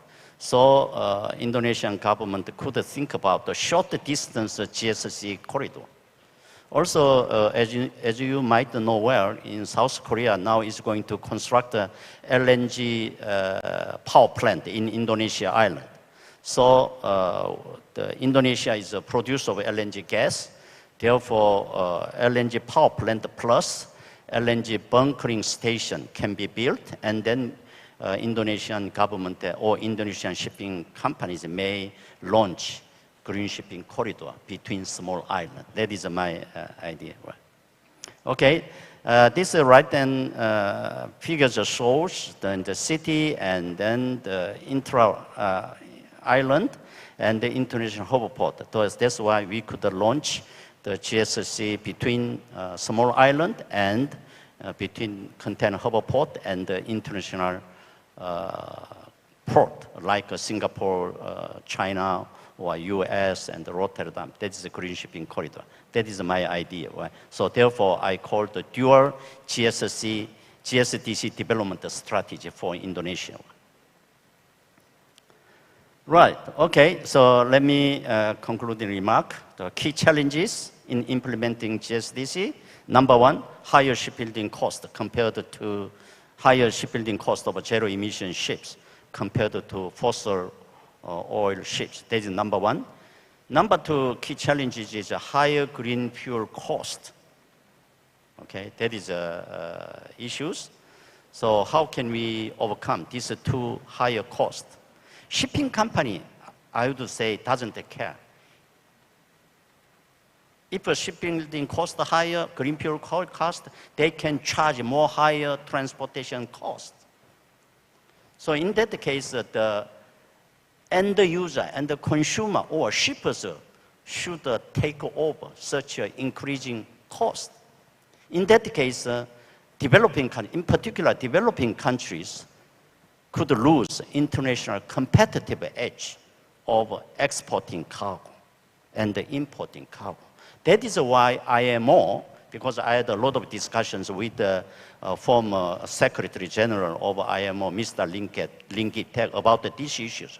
How can we help shipping owners in developing countries to overcome those key two problems, right? Now is the IMO and the World Bank are discussing about these issues very seriously, but because of time limit, I couldn't touch upon on this issue. But if somebody raises a question, I will respond to such a point more. And then the last slide. So my presentation has attempted the development strategy, dual strategic development of GSDC from the perspective of Indonesia, right? Applying praxis and on material, right? So Indonesia's stakeholders' strengths. Indonesia's stakeholder in 10 kinds, right? Shipbuilders are a little bit weak, but shipping company is good. But cargo owner is very strong in raw material area, right?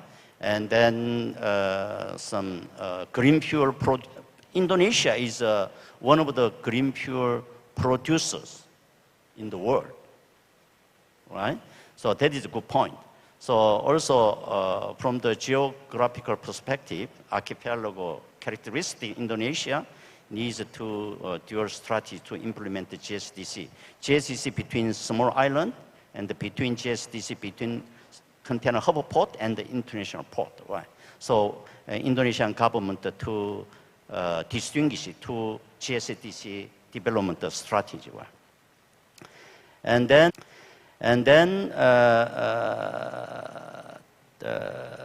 referring to multimodal transportation and the supply chains between rural areas and the cities and inter-island, green corridor concept of a sea hinterland transport should be also considered. Let me, I have 2 minutes. Let me make one point of Makassar port. Also, Makassar Port Authority should think about these issues, right? So Makassar, I would say, I'm sorry to say, Makassar Port is not international harbor port. Okay, so regional harbor port. So therefore, Makassar should identify what type of ships are calling in, and then to where, right? So Makassar Port and the Makassar Port City, let me make one important issue.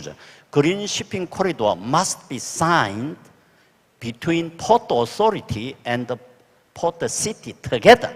That is a very important issue. They have another long background. Because of time limit, I couldn't explain, which means Makassar Port Authority and the Makassar City government work together. That is an international resolution, right? That's why port government and the port city work together to launch GSDC. So I would like to advise you, port authority and the city government, to identify checking the ship traffic volume between Makassar port, which port within the Indonesia, right? And then you need to choose one selected GSDC for container feeder vessel, for or other bulk carrier, for or fruit refrigerator carrier, right? So, and then that is why GSDC is a must go, no optional issue, right? No optional issue. That is a must go topic. Thank you very much. Right. Thank you. We give applause for Professor Paul. Thank you very much, Professor. This is a very interesting with the presentation of Professor Paul with title Development Strategy of Green Shipping and Digital Corridors from Perspective of Indonesia.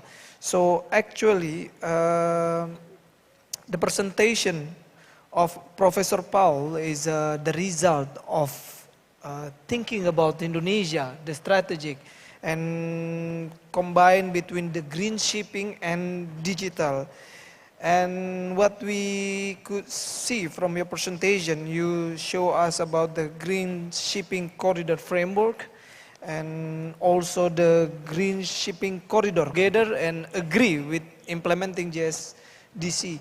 But also there is a problem with the higher ship building cost, for type of zero emission, and also the green fuel is more expensive, and also what Professor Paul encouraged, that the government should formulate incentive policy to reduce this problem, higher shipbuilding costs and green fuel, which is more expensive.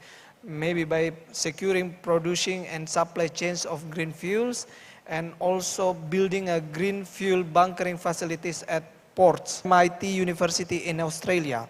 He was Director of Global Supply Chain and Logistic Research Priority Area, Deputy Head of for Industry Engagement at RMIT, and Program Director for Open Australia University.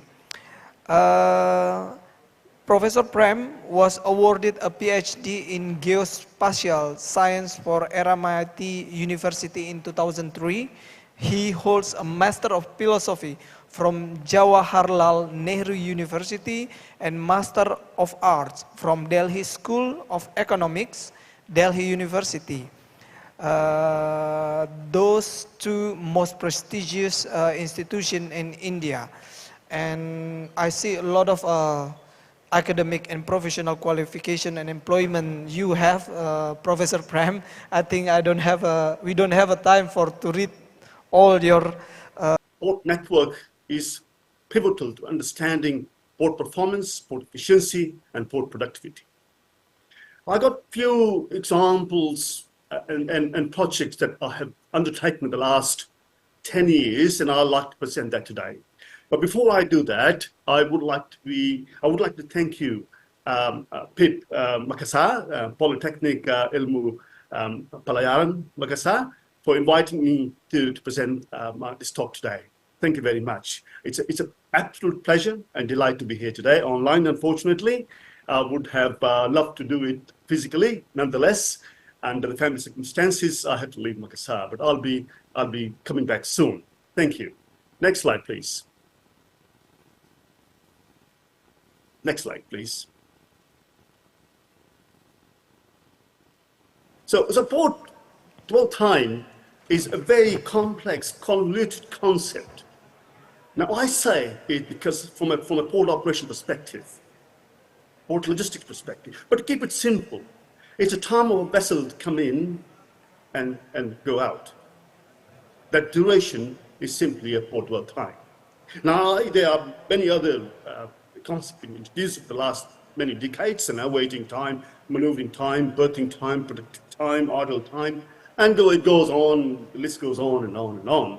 Nonetheless, next slide, please.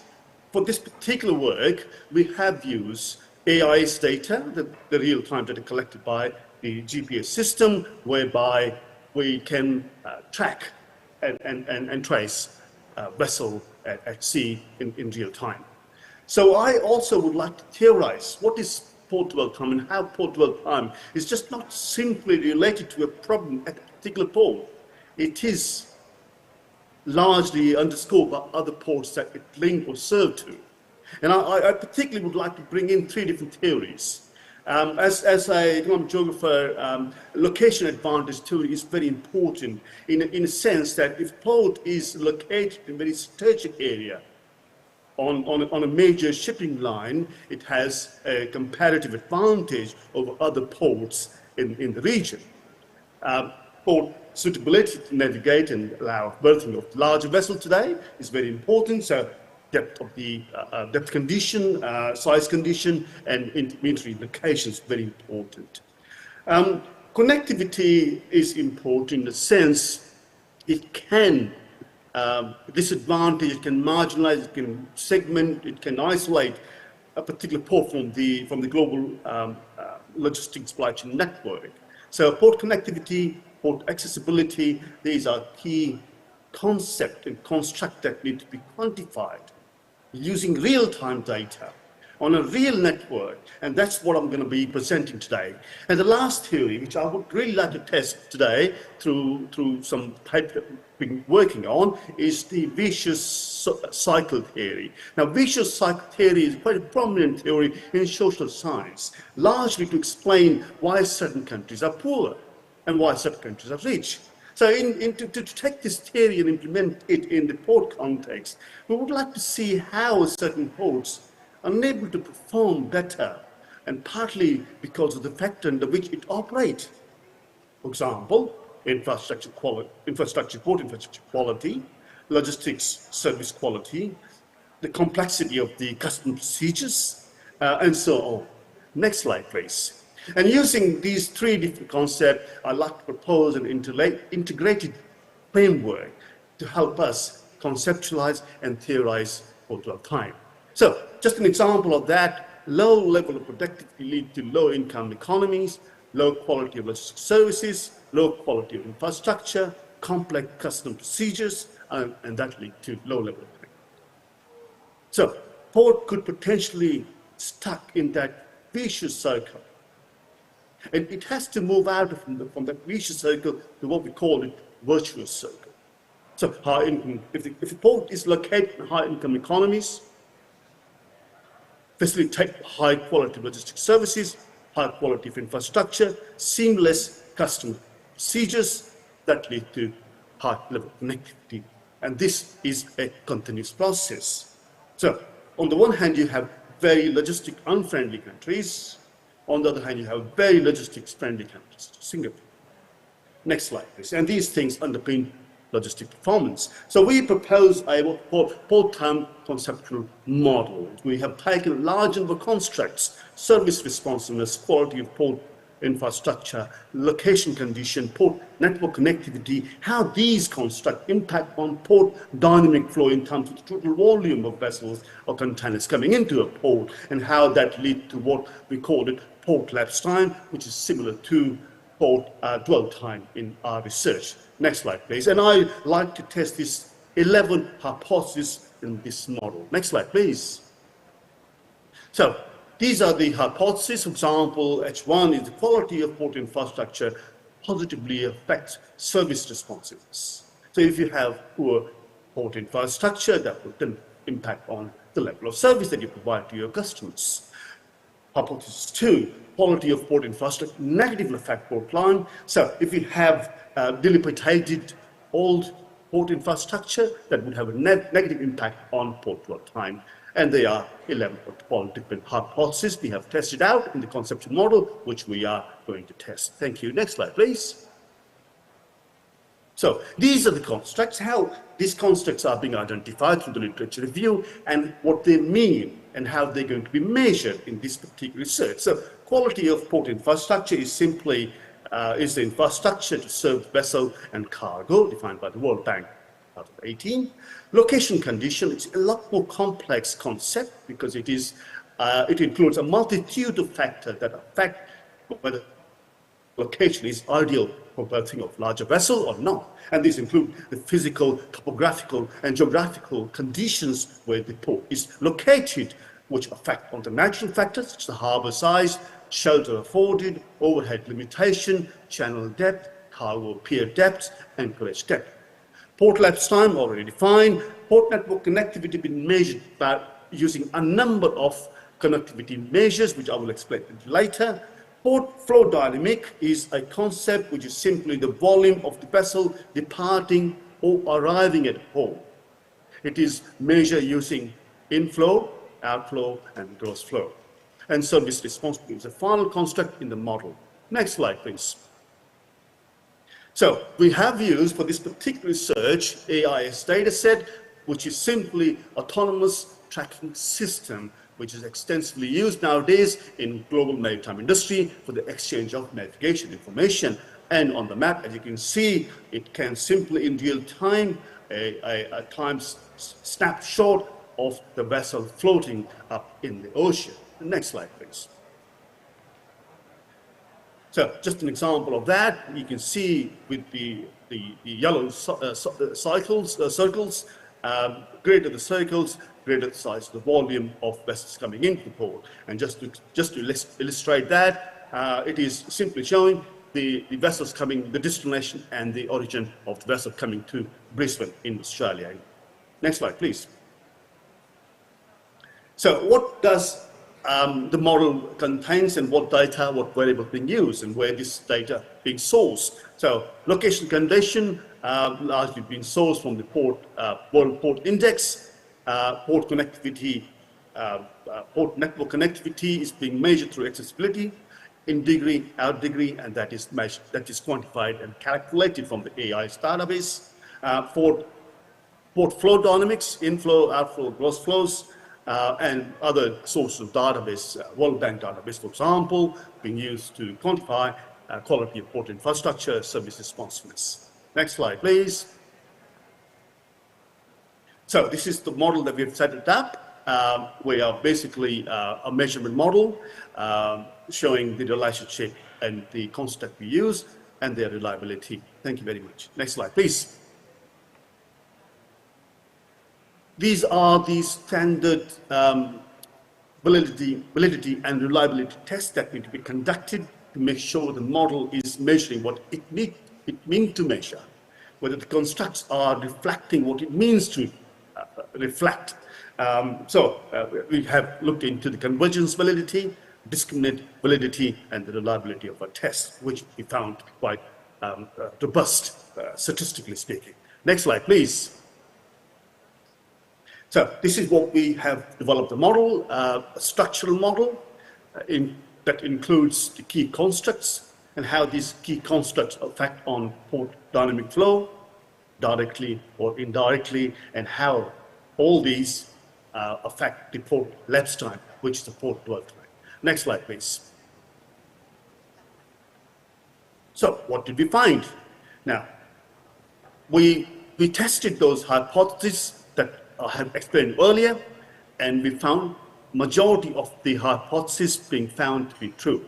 And they were supported from our analysis, except for two of them. And they are service responsiveness has no or little impact on port dynamic flow. So better the quality of service may not necessarily attract larger number of ship calling at the port. So this has been rejected. One would expect the better quality service would get more ship calls. Second hypothesis which was rejected was port network connectivity, in fact, does not affect port lapse time, which is the port dwell time. This hypothesis is also being rejected in this database. In other words, a port might be connected with multiple destinations, but it may not be affecting the port dwell time. Other hypotheses being supported in our analysis. Next slide, please.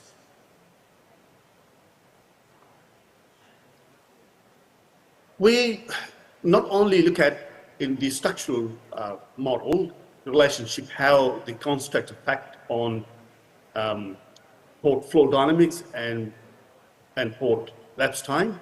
We also look into the mediation effect of those constructs across different constructs. So how the quality of port infrastructure affect service responsiveness of the port authority, and how that then impact on port lapse time. And this testing of the mediation effect being partially supported. So if you have high quality of infrastructure, that in other words, does affect port lapse time through improved service responsiveness. What hasn't been supported is the no mediation effect, the quality of port infrastructure, its impact on port dynamic flow, and therefore port lapse time. This hasn't been supported. So in other words, the quality of port infrastructure does not affect port lapse time through port dynamic flow. So as you can see on the screen, some are partially mediated, others are not partially mediated. The next slide, please. I do have a lot of slides, so I have to speed it up. That's the unfortunate part of this presentation. So we also undertaken further analysis on our data, whereby we carried out multi-group analysis, what we call modulation analysis. So we have large number of ports in our database. We wanted to test it out whether port dwell time for high-income countries is it different to the low-income or lower middle-income countries. How do those relationships that I explained earlier impact across different regions with different economic capacity and development capacity? Next slide, please. So what we found that the quality of port infrastructure to port flow dynamic, they are different at the path level. So high-income countries where the quality of port infrastructure does directly affect on port flow dynamics is not, does not stand true for low-income or lower middle-income countries. So they are different at the path level, right? The quality of port infrastructure to service responsiveness is in fact, again, different at the path level. Location on impact on connectivity, they are not different at the path level. So in other words, there is no difference of the effect of location condition on port network connectivity, which does make sense because these are natural endowments through which port harness on the potential of the being potentially connected with other ports around the shipping line. Next slide, please. So overall, a majority of hypotheses we set it out were found to be supported, handful were not being supported. Next slide, please. We then moved on to another project, which is basically funded by the Department of Defense, Australian government, and they wanted us to look into the fuel supply chain and the potential disruption emanating from potential conflict in South China Sea or in Indo-Pacific region. Next slide, please. So again, we have used the AIS database as long as with the tanker sailing data set cover for the network of 996 voyages in the Indo-Pacific and Middle East region available on Marine Traffic website. Next slide, please. So basically, in terms of research methodology, we have a network analysis carried out at the multi-level and using the AIS data, MATLAB and R program software being used for this of tanker sailing in the Indo-Pacific and Middle East. So we wanted to compare whether the Australian tanker network is more vulnerable and exposed to potential disruption of any conflict in the Pacific region compared to other networks, the broader, wider global network, original network. The comparison of these two networks is carried out using port level and network level measures, and these include average path length, clustering coefficient, density parameter, and so on. Next slide, please. I'm going to go a bit quickly now. Next slide, please. So just illustration of that network. Next slide, please. These are the data and their summary, number of vertices, max range, average degree, betweenness, closeness, diameter, density. So these are basically being calculated. Next slide, please. So what we found, the port global network is not well disconnected, and there are sub-networks within the network. Most of the traffic flow can be seen between Europe, Southeast Asia and East Asia. Having max degree of 44 indicates that most central port in the network is connected to 10% of the port network. In other words, low, very low network density. In other words, network is totally fragmented. Next slide, please. We also calculate other indices. I don't have the time to go through it. Next slide, please. So we also analyze and cluster different ports into several different categories, and the map shows you how these are manifested. Thank you. Next slide, please. Next slide, please. Next slide, please. I got only 2 minutes to go, I think. So if you look at this diagram, see this table there, which basically showing inbound and outbound sailing. Where do Australia receive its tankers? It receives tanker from Brunei. That goes to Gladstone, Indonesia, again linked to Gladstone, Japan, Malaysia, New Zealand, Singapore, Taiwan, Thailand. So, in other words, Australia used to refine crude oil in Australia. Now, this refinement of the crude oil is being outsourced to countries that are largely located in Asia, and all of them are in the Indo-Pacific region, except for New Zealand. So, next slide, please. We can jump to UAE? the conclusion, maybe, yeah. Professor Prem? Yeah. The time is up. The time is up. Maybe we can jump to the conclusion. Yeah. Okay. Last slide, please. Next slide, please. Next slide, please. Next slide, please. So this is the second last slide. So what we did, basically, we have quantified the impact of any shipping disruption in Indo-Pacific region, and we found that there are certain networks, there are certain connections which will get disrupted. So there are no or very low impact all the way to very high level of impact. For example, include Vietnam and Taiwan. Vessel rerouting would be required for those kind of impact into that mitigation. Shipping between Australia and New Zealand, there is no impact at all from any conflict in those areas. Next slide, please. So we also look into the potential conflict in South China Sea, in that area, and what else can we do in terms of rerouting, what are the different routes that are available for us to, and again, Indonesia has been the epicenter of that new proposed network we have created in order to temporarily avoid routing through the conflict area, potentially conflict area. Next slide, please. These are some of the examples there. Next slide, please. Next slide, please. So these are 4 different fuel supply chain vulnerability concept. Next slide, please. And these are strategy we have supposed, and I will stop here. The key strategy is relocate strategy, diversify strategy, nearshoring, onshoring, oil reserve strategy, and lastly is the protect strategy, where you're building supply chain resilience to your network, bringing refinery back to Australian shore. Thank you very much. I'm sorry I've taken a little longer, but I had lots of slides to present. I was very excited about it. Terima kasih. Thank you very much. Well, we give applause for Professor Prem. Thank you very much, Professor Prem, with the title Global Interport Connectivity and Dwell Time Analytic, Current Patterns and Future Directions. If you allow me to give a resume for your presentation, it can be seen from three sides. As a business, shipping business, as a regulator, and also as a port operator.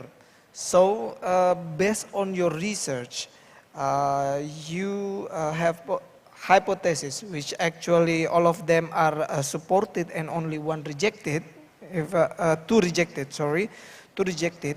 Here is the variable with the hypothesis quality of port infrastructure, location condition, and then service responsiveness, port network, port dynamic, and port specific factors. So, ladies and gentlemen, if we see the hypothesis of Professor Prem, actually we can read the future direction or where the traffic goes.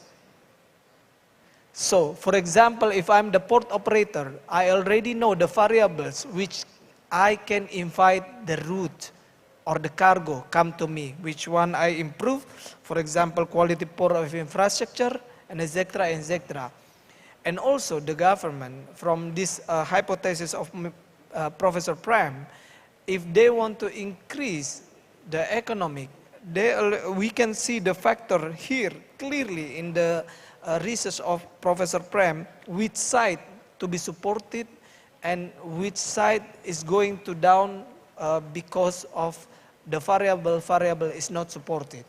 And also from this research, we can already predict and give the alternative route for the future direction, and also the strategic action for expansion the business based on the analyze for the future direction.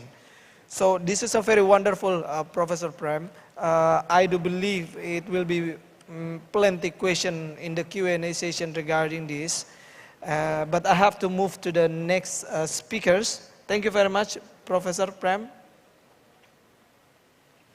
Okay, ladies and gentlemen, let's move to the next speaker.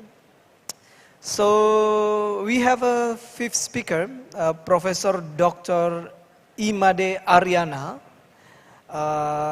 Professor of the Department Marine Engineering 10 November Institute of Technology or ITS Surabaya. Professor Dr. ICMaD Ariani before in 1995 took bachelor program for marine engineer in ITS, and 2000 took magister program marine technology also in ITS, and 2008 took doctoral program of maritime science and technology in Kobe University, Japan. So Professor Dr. ICMaD Ariana himself already make a lot of research and contribution in journal, international and national, and will deliver a presentation with title Carbon Intensity Indicator Rating Monitoring System based on AIS to strengthen SEEEMP implementation, ship energy efficiency management plan implementation. So as usual, Professor, duration 20 minutes, and let me to remind you in last 2 minutes, time is yours, Professor. Okay. We give applause for the Professor ICMaD Ariana.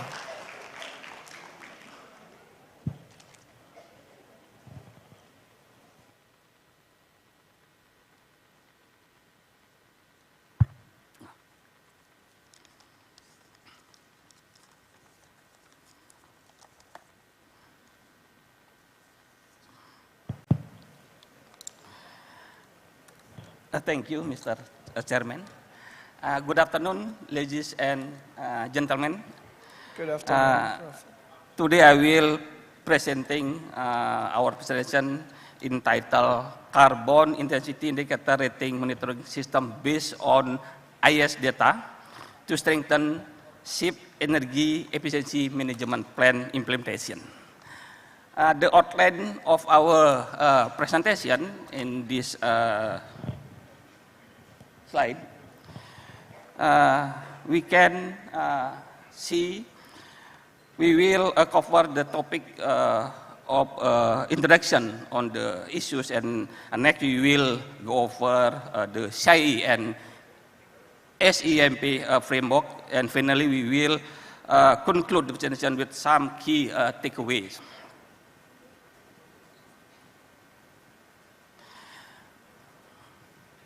Okay, the next slide.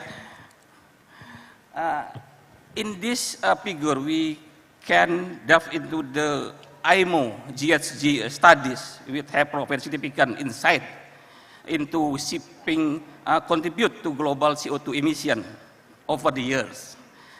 In the first study, when we conclude in 1996, they show international shipping contributes around 1.8% of the world total CO2 emission.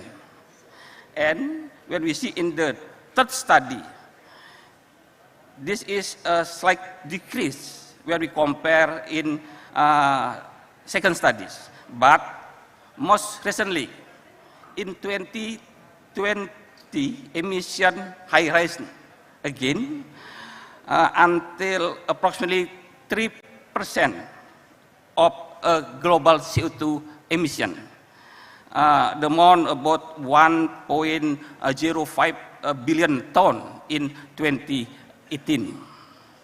This fluctuation illustrates the evolving impact of shipping on global emission, and that underscore the urgent need for more stringent measures to mitigate this impact. In this figure, we can also look at transportation sector. They contributes on CO2 emission about 20% on a global emission. Also, international shipping alone account for 3% on world total greenhouse gas emission in 2020. This statistic clearly indicate that the transportation sector, and particularly shipping, plays a significant role in global CO2 emission, highlighting the importance of adopting systems like CII, carbon intensity indicator, to minimize the environmental effect on the world. How the framework of IMO on net zero emission. We can start in the strategy of IMO. The initial strategy in 2018 aim to pass out greenhouse gas emission by the end of the century. But in 2023, this strategy was refused to adopt a well-to-tank approach, which covers emission across the full fuel life cycle. It set a more aggressive target to reduce GHG emission by 30% in 2030 and reach net zero by 2050. This is very aggressive target by IMO. And then the IMO regulation, there are some tools like EEDI, Energy Efficiency Design Index, that's focused on improving the energy efficiency of the ship hardware, ensuring ships are designed with a fuel saving measure in mind. The other, Energy Efficiency Operational Indicator, EEOI, on the other hand, look at operational performance, such as how ship minute speed, fuel consumption, and distance travel.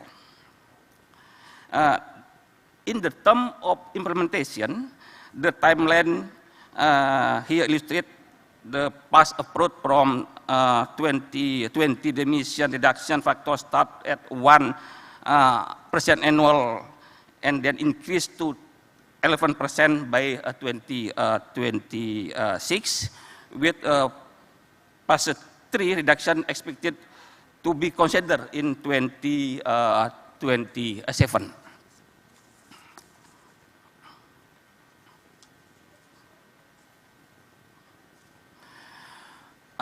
Here an overview of efficiency and specification by applying technical indication and limitation. On the operational approach, it where the CEI come in with monitor how efficiency the ship is operating. Ship operate 5 1,000 gross ton are required to track their fuel consumption and are assigned a CII rating based on their operational performance.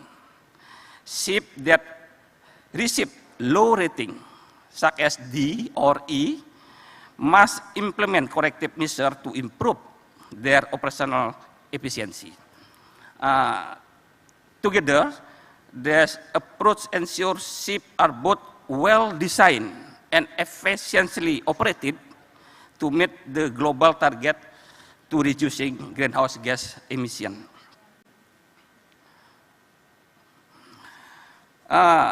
We can see CI rating system with classification ship from A to E based on their carbon intensity.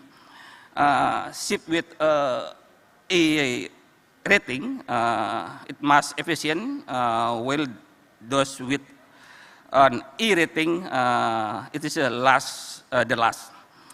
Every year, ship undergoes SIM audit and receive an annual CI rating based on their performance. The idea is to improve or maintain performance with a goal of avoid a low rating. Same audits become mandatory in 2023, and by 2025, ship will undergo review to assess whether they are meeting their CII target. For example, ships that fall into the D or E categories will need to submit corrective action plan improve to their performance. This system incentive continuous improvement, ensure that ships are not only compliant, but are also striving for greater efficiency year after year.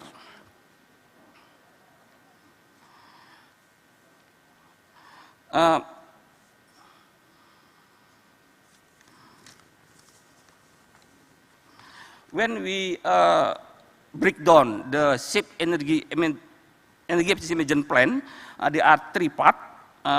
Part one provide a broad approach to monitoring energy efficiency over time, outlining various measures to reduce ship's carbon intensity.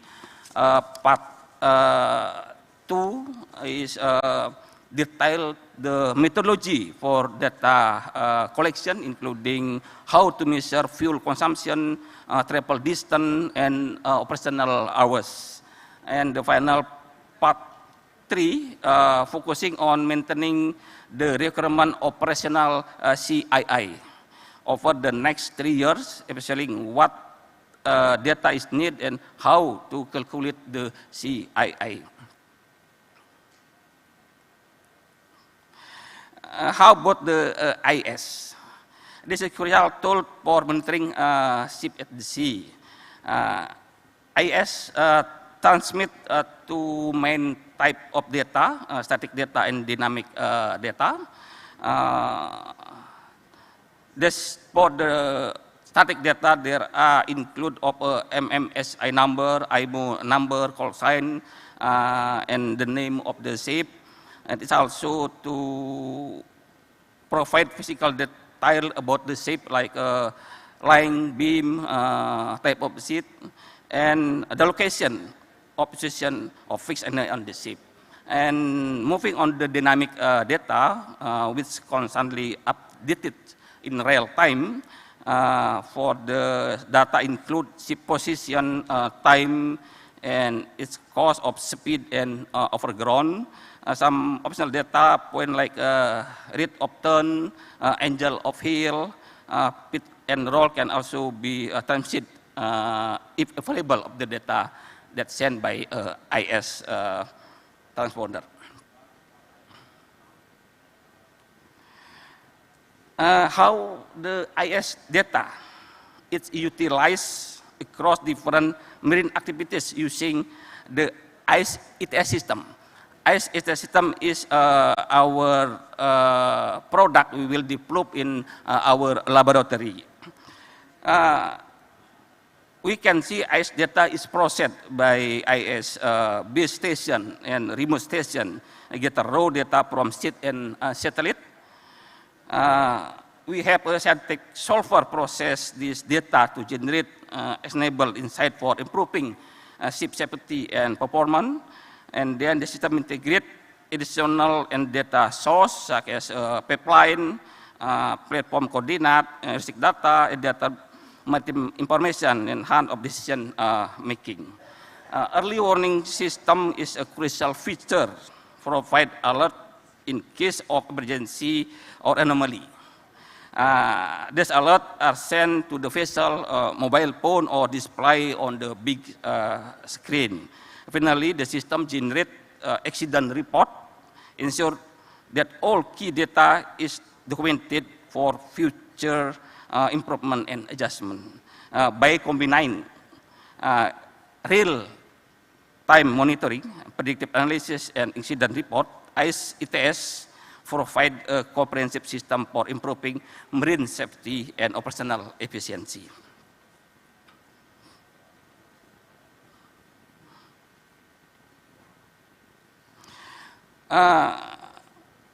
We also make integration of edge data with a nautical charts.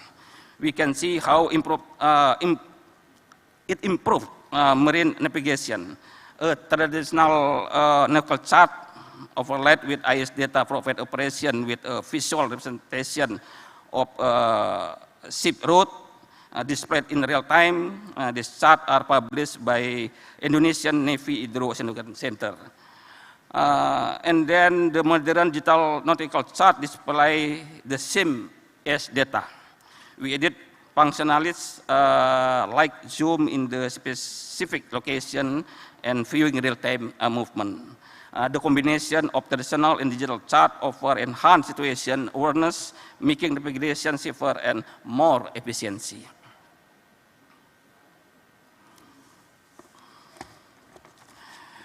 How the weather is integrating into the system. I think the more information decision making during voyage, because when we shipping running on the sea, some information of weather data it need to the operational. The weather predictive here we provide by the BMKG. The data include key weather factors such as wind speed and direction, wave high and general weather condition like cloud coverage and clear skies. We have more detailed forecast with timestamp showing how the weather is expected to inform, helping operation their route activities around potential weather disturbance. Incorporating this weather data ensures a safer voyage by allowing ship to adjust course and speed to avoid hazardous condition. This next, we explore how IS data integrates with CIA monitoring to enhance ship performance and reduce emission. We can see how IS data provide information on coordinate speed and fuel consumption is processed through a scientific solver to ensure compliance with CIA target. The next, moving on the fuel consumption measurement. This is done using two methods. Real-time measurement are taken using flow meter or similar tool, and the second estimated calculation are based on operational data from the ship, engine, and other relevant performance metric. The system follow the leads IMO guideline to ensure compliance. This guideline define both design indicates and operational indicates, which help to measure and improve the ship energy efficiency. Finally, on the right picture, we can see the algorithm and architecture of the monitoring system. It shows how various inputs such as weather data, fuel consumption, and ship speed are processed to calculate the total fuel consumption and CIA rating. This architecture ensures that all relevant factors are considered, including wave resistance, engine performance, and cargo weight to provide accurate monitoring and reporting.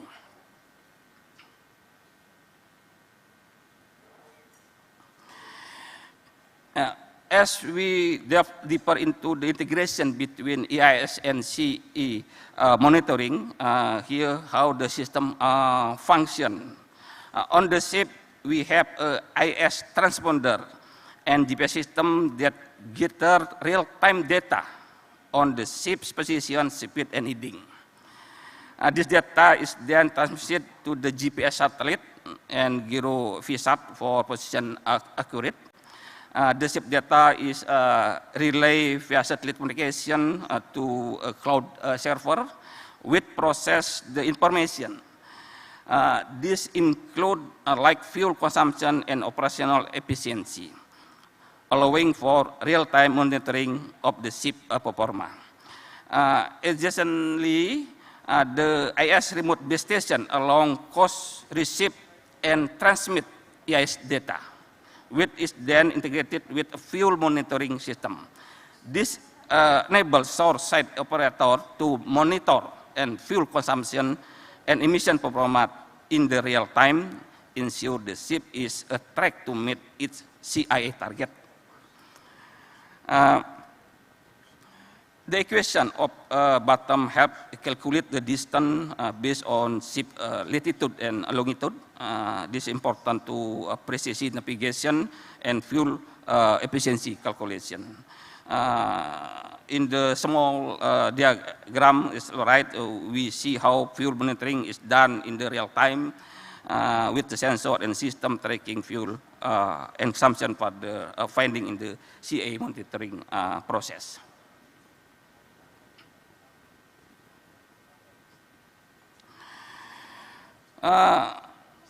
The real-time energy efficiency monitoring system work and its role in maintaining compliance with international standard like ship energy efficiency management plan. The dashboard on the left track key metrics include fuel consumption, distance covered, and the ship's CIA rating. In this case, the ship's CI rating is the indicating room for improvement of the ship operation. On the right, the AIS map interface provide a visual display of ship position in real time, enabling routing optimization. And then the system provide real-time feedback, helping with operator make necessary adjustment to maintain SEMP compliant. With real-time monitoring, ship operation can continuously update their efficiency plan and stay compliant with international energy standard.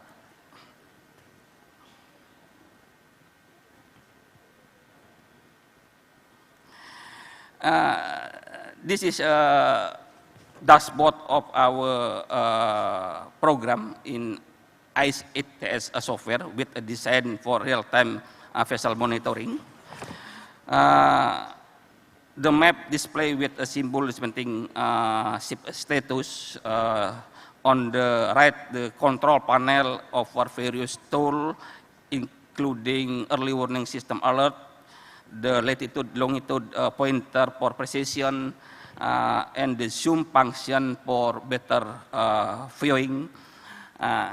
This is interactive software of real-time updates and early warning, enable ship operator to monitor and manage maritime operation efficiency.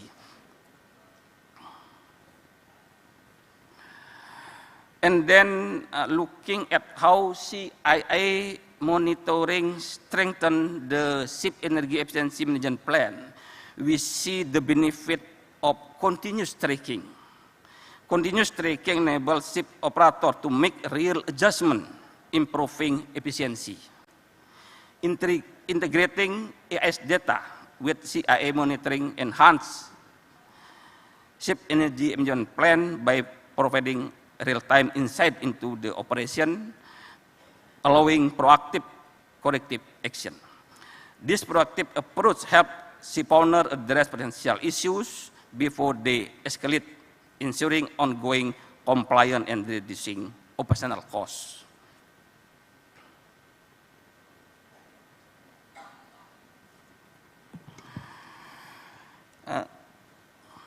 And then how the benefit integrating CI and IS system. The integration allow the real-time tracking, improvement integration, compliance, optimize operational efficiency, and reduce fuel costs. And also the financially ship that improve their efficiency through this integration also ship on fuel and maintain compliance with IMO standard, while building a reputation for environmental responsibility. This comprehensive integration not only ensure regulator compliance, but also yet significant operational and financial benefit. And last of our how the challenge and solution for implementing CI monitoring through AIS. The preliminary challenge include data reliability, particularly in remote area, and the cost of installation on older ship. To address this challenge, advanced data processing technology and satellite AI system can be implemented for better data coverage. Although the initial cost may be high, the long-term saving in fuel and improved compliance makes the investment worthwhile. Looking the future, technology like artificial intelligence, machine learning, and alternative fuel will further enhance CI monitoring on the ship, leading more efficient, sustainable operation.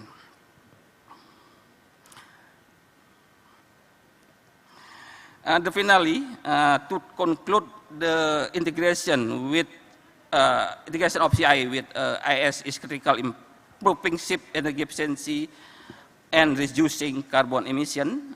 With real data, ship owner can ensure compliance with IMO regulation while improving the sustainable and efficiency of their vessel. This integration play a vital role global sustainable effort by helping the maritime industry meet international improvement standard. Okay, thank you very much. Okay, ladies and gentlemen, let's give applause for Professor Dr. Engineer ICMaD Ariana. So this is a very fantastic presentation, Professor, because what we see here is for implementing ship energy efficiency management plan, you plan to deliver it into real action by integrated the carbon intensity indicator to the marine AIS of the vessel. So the ship owner, if the carbon intensity indicator integrated with the marine AIS of the ship owner not only can monitor of the carbon they produce, but they also can control to reduce, and also they can make a corrective action. And this is in my opinion, this plan is a complete plan, because translate into action and real, and in my humble opinion, it's very applicable if we can spread this. And also we already see the application, AIS application from ITS, yeah, the software. This is a very wonderful. We give applause for ITS and Professor ICMaD Ariana. Well, we move to the next speakers. The next speakers is Captain Agus Salim. I don't know if I should introduce you again to the participant. Mostly people know you here, Captain Agus Salim. He is a marine practitioner, very well known in oil gas company, and also the chairman of the Alumni Corps or CABM. Directly, let's welcome Captain Agus Salim. Time is yours. Give applause, ladies and gentlemen.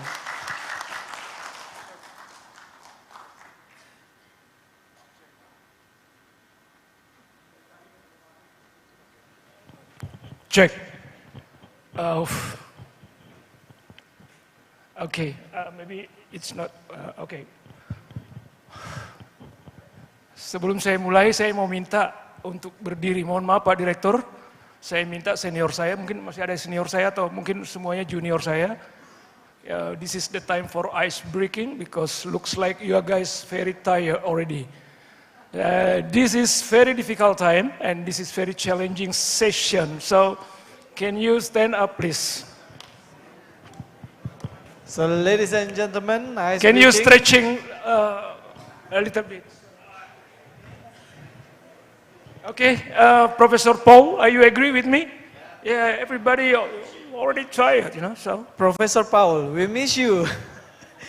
Have a seat here, please. Okay, thank you, ladies and gentlemen. Mohon maaf, Pak Direktur dan seluruh jajaran PIB Makassar. Assalamualaikum warahmatullahi wabarakatuh. Waalaikumsalam warahmatullahi wabarakatuh. Good afternoon, ladies and gentlemen. All participants still remain in this room and also online, I think about 100? 150, are you sure? Yeah. Okay, this is our homework, Pak Direktur, to encourage our team to participate this kind of international conference. I'm really a little bit upset also from our member because I just checked online, so only 98 participants left, unfortunately. Okay, anyway, first of all, I would like to thank you, moderator, thank you Mbak Winda, and of course, honorable to Pak Direktur and all the top management of Politeknik Pelayaran Makassar. Oh, this is our, I'm really exciting, Captain Fandi, to stand up here because this is a valuable international conference. As we already listen and saw a lot of subjects concerning green shipping. So we already discussed about regulation framework. We already discussed about technology from Professor from Australia in terms of port time. And this is also very important because okay, one I forget. I just like to clarify, as mentioned by Mbak Winda from the beginning in the morning and also Captain Fandi, that I am the manager of Marine and Aviation Subholding Upstream Pertamina, Pak Directors. So I am expert now, Pak. What is expert? Ex-Pertamina because I already retired. Sudah pensiun, Pak, Bapak Ibu sekalian. So I just retired. So now I become expert. What is expert? Ex-Pertamina. Okay? Looks like energy is coming back because before was somebody already sleeping, Mr. Paul. So I'm a little bit joke in this stage. So to build up their energy. Well, so in this opportunity, I would like to share a little bit about practicable. We already listened earlier around from Mr. Professor Paul about how we implemented of carbon reduction in Indonesia. This is true. This is true. This is very challenging. So therefore, when I was manager of Marine and Aviation within Subholding Upstream Pertamina, we have an initiative. So we have to start from the small things concerned about carbon reduction. So what kind of carbon reduction? So if we see on this slide, what is this? Okay, ladies and gentlemen, in Pertamina, sub-holding upstream, we have charter about even more 500. So okay, here is about 480 vessels. This is data taken from July 2024, when I was still there. So I already get permission from my big boss to use this dashboard as a reference in this opportunity to discuss with participants. Well, so 480 vessels, and all those vessels are charter, time charter. Okay, so what kind of time charter we have implemented in our division? So our time charter, fuel supply by charter. So we call dry contract. Anybody aware about dry contract, wet contract? Okay, dry contract means that we have to ask a charterer to provide fuel. So, ladies and gentlemen, 485 vessels. Anybody can assume how many liters in this kind of operation are consumed? So, okay. Can you come back to the first slide, okay? Okay, so if we see on this dashboard, with 480 vessels, normally we consume about 140 million liters or 140,000 kiloliters. Anybody can tell me berapa rupiah? How much? How many? Very big money, ladies and gentlemen.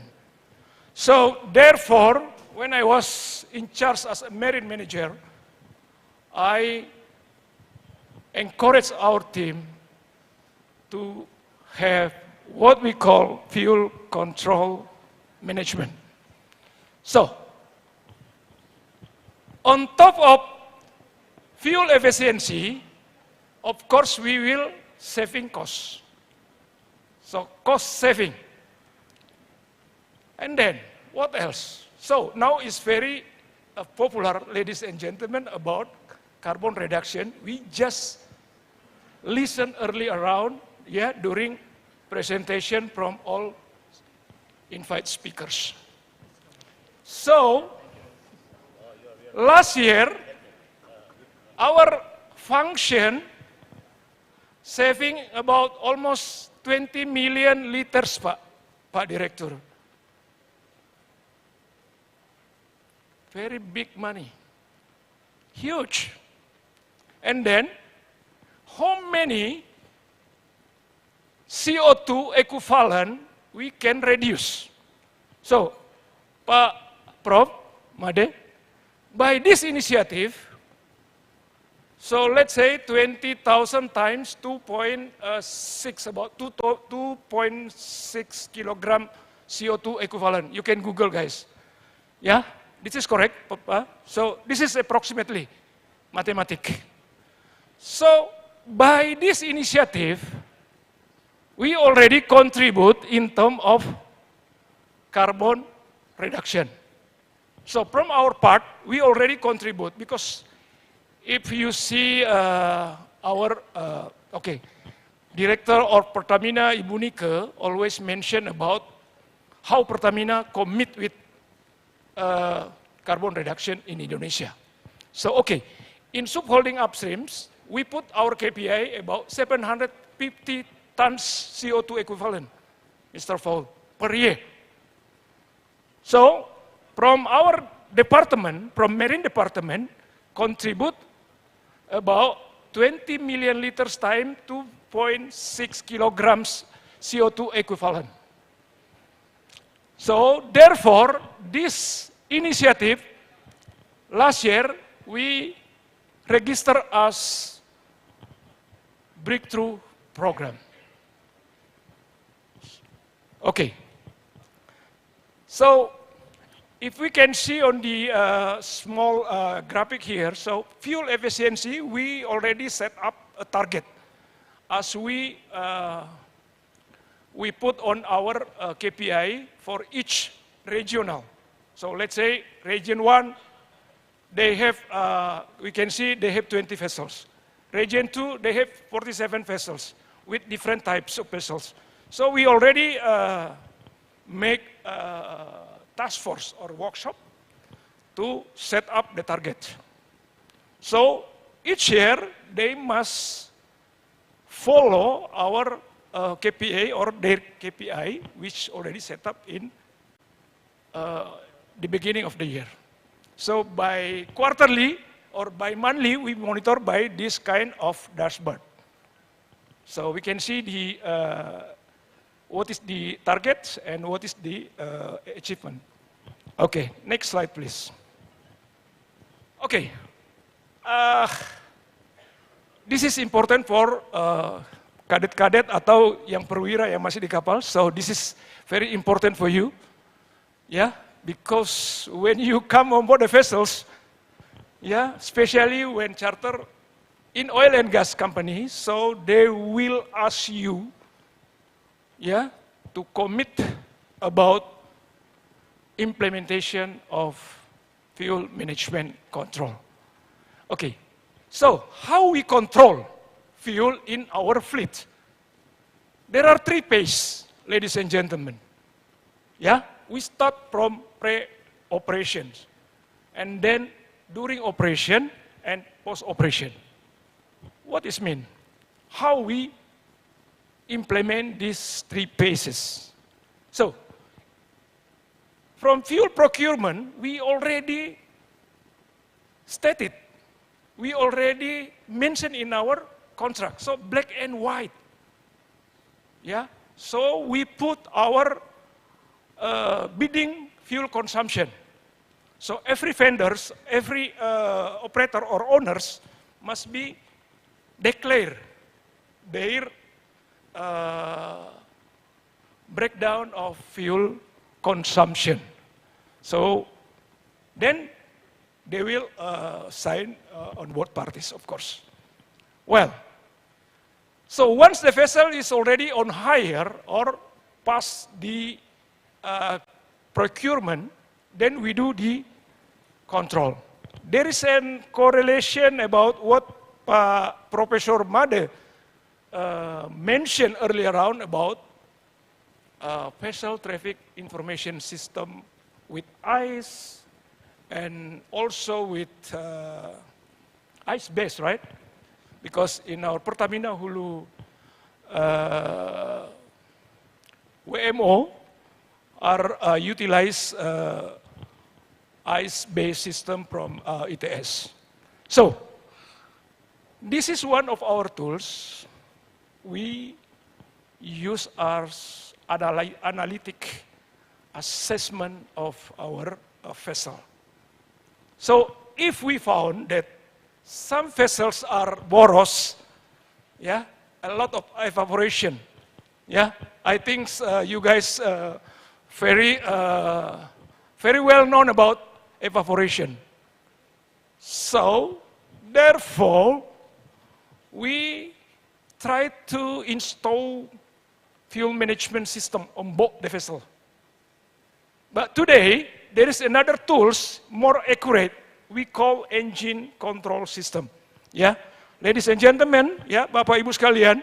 So, yeah, the new technology is not controlling the fuel, but we can control from engine. So we will get the data from ECU of the engine of the vessels. This is more accurate. So I think we just try 2-3 vessels in Pertamina Hulu Mahakam. Hopefully the result will be much better than conventional. what kind of conventional? So, okay. Yeah, come to this slide. So we already mentioned about procurement pace, okay, and then operational pace. So operational pace, we do the FMS, we do the VTS or ice-based system, how to analysis of fuel consumption. So if we found that some vessels are boros, a lot of evaporation dalam tanda kutip ya, so we will call the vessels, then we do fuel consumption tests by third party. So maybe from BKI, from marine warranty surveyors. Then we recalculate as mentioned about the breakdown from the procurement contract before. Okay, this is the way how we monitoring. So, the last phase, post-operation. Okay, so if we found that some vessels are not consumed or not running the engine according to the contract, then we will send a clarification letter to the owners. Hey, Mr. B, your vessels, yeah, since 2 weeks we already analysis, assess, then we found that you already consume over of our, as mentioned in your contract. So we will do investigation. So if we found that, okay, there is a difference, then we will back charge. Then we will do penalty. Because without any penalty, without any, so the operator or the owner of the vessels, they are very quick action if they don't have received money. So therefore we must apply a penalty to them in order to correct their fuel consumption according to stipulated in the contract. Well, so okay, this is already discussed about how we control and monitoring, as mentioned from Mr. Professor Mada, that okay, we use FATS. FATS is same like VTIS. FMS we already mentioned, and daily crew vessel report. So you guys, I believe that very known well about how we report our vessel operation, including our fuel consumption. So again, I would like to repeat that fuel efficiency is not only for cost, but for saving our planet. Very popular now in the world, as Professor Pauls mentioned, that in Indonesia we have a big challenge. But in our organization, Mr. Paul, we already start from small things, but we already contribute about carbon reduction. So, what else? The more important is optimizing operation practice. And this is also can adopted, of course, yeah, Mr. Captain Fandi. Maybe Pelindo also can adaptive about what kind of optimizing practicable we can apply in our industry. Okay, so now we already know that biodiesel. Biodiesel is one of our solutions, as mentioned from Mr. Anthony also, that we already use B35. Maybe next we will be B40. But still some challenge on it, because still disrupt of engine performance, especially on the filter of the engine. But government will soon will announce about B40. What else? So we install mooring buoy in around our platform. For what? This is one of our initiative, Professor, that, okay, if the vessels are not needed, okay, don't run the engine. Okay, tie on the mooring boat. Okay, don't move, no engine, only, okay, light little bit. Yeah, and then during the port, some of our jetty, we already provide shore connection. So no main engine, no auxiliary engine, power source from port, from our jetty. This is also can reduce carbon. So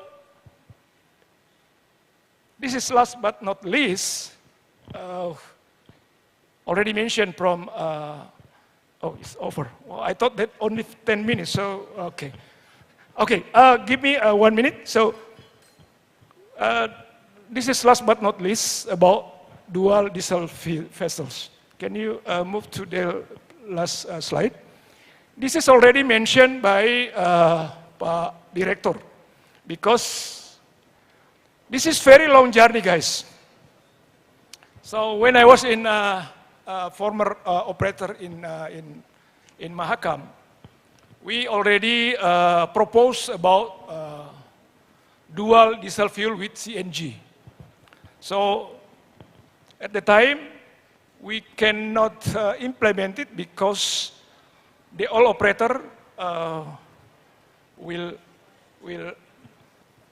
not extend their contract with the government. So the government not give them incentive. So according to the economical calculation, it not break even point until the end of their contract. So now we try LNG conversion. So I am not the engineer, but I think all engineers are very well known how it's work, and this is already done. So our pilot project is already one vessel, and we already get approval from BKI, but just for experimental pace. So soon, in Pertamina Subholding Upstream will be maybe 2 or 3 vessels, or the small crow boat, and also the anchor handling tug supply boat. Well, I hope, ladies and gentlemen, still full energy at the end of this session. Thank you very much. Yeah. Wassalamualaikum warahmatullahi wabarakatuh.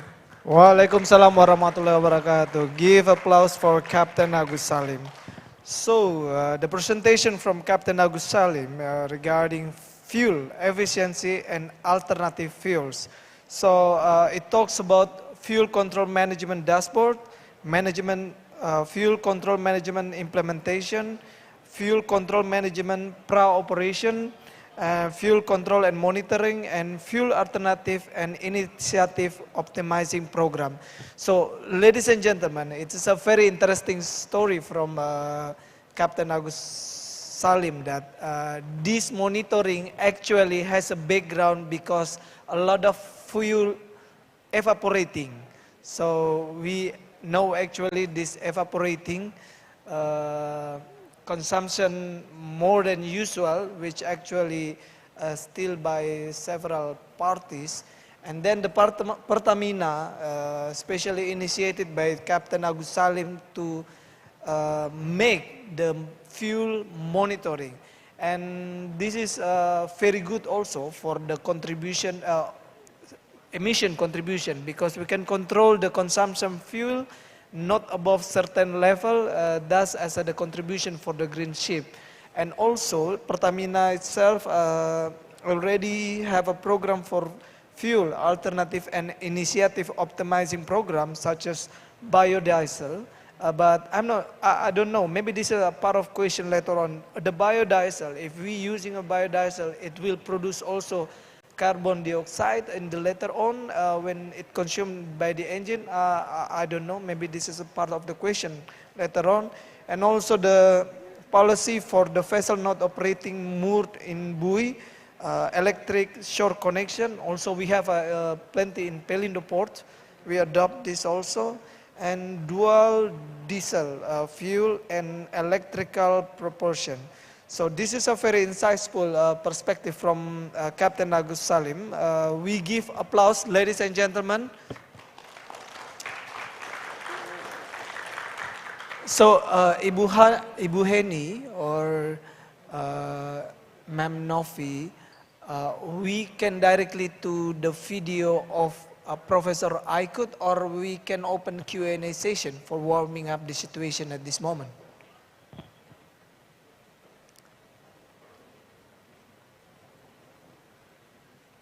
For the video.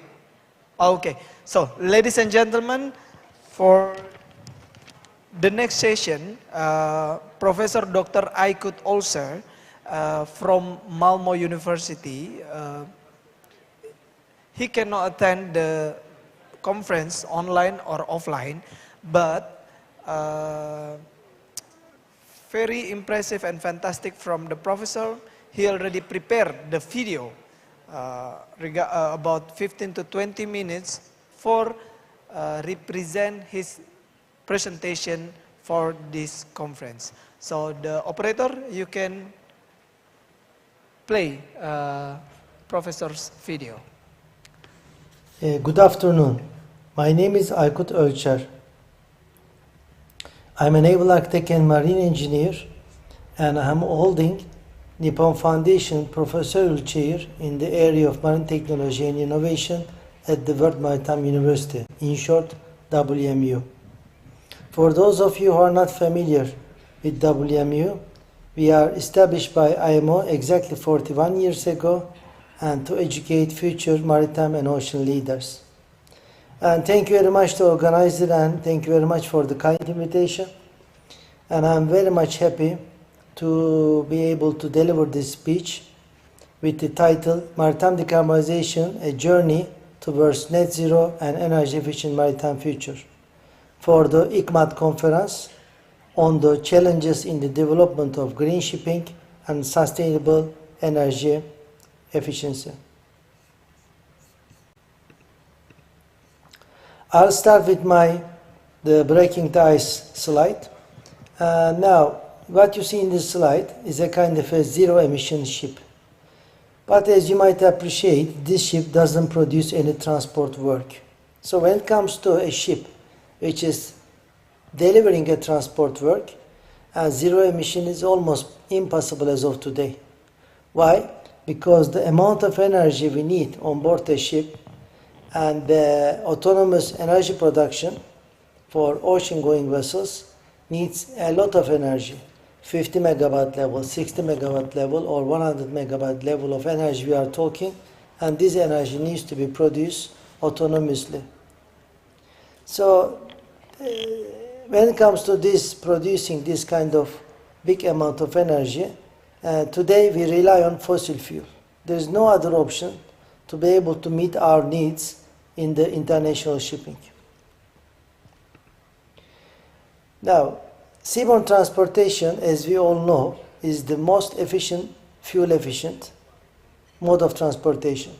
But when it comes to environmental friendliness, and this is not the case. So it's not the most environmentally friendly mode of transportation, while being the most fuel-efficient mode of transportation.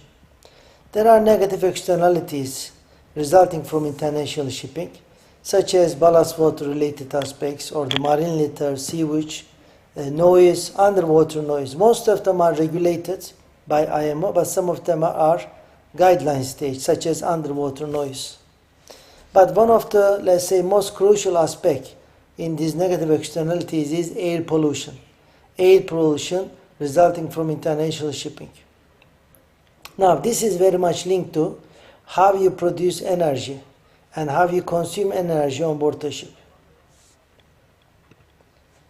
So this slide are all motivational drivers for us to become energy cautious. The first item is when we burn fossil fuel for international shipping and we emit air pollution, which has two categories, air pollutants and the greenhouse gases. The first category cause the human health problems and the second category cause climate change, the GHG. Is there any internationally binding regulation? Yes, IMO has an internationally binding regulation which is MARPOL Annex 6. MARPOL Annex 6 has 5 chapters. The first 2 chapters are mainly for the inspection, the definitions and so on and so forth, but the chapter 3 and chapter 4 are linked to air pollution. Now, journey started from Kyoto Protocol and all the way to Paris Agreement.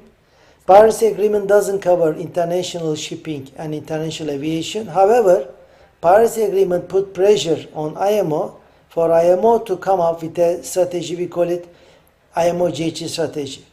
The first version was in 2018, its initial GHG strategy, and the latest one, the one revised, it was in July 2023. So, these are the 2 items for us to become energy cautious, to become more energy efficient. Third item is volatile fuel price. In the past it was cheap, today is relatively expensive, and tomorrow we really don't know what will be the oil price. World population today we are 7 billion-ish, and then soon we will be 9 billion.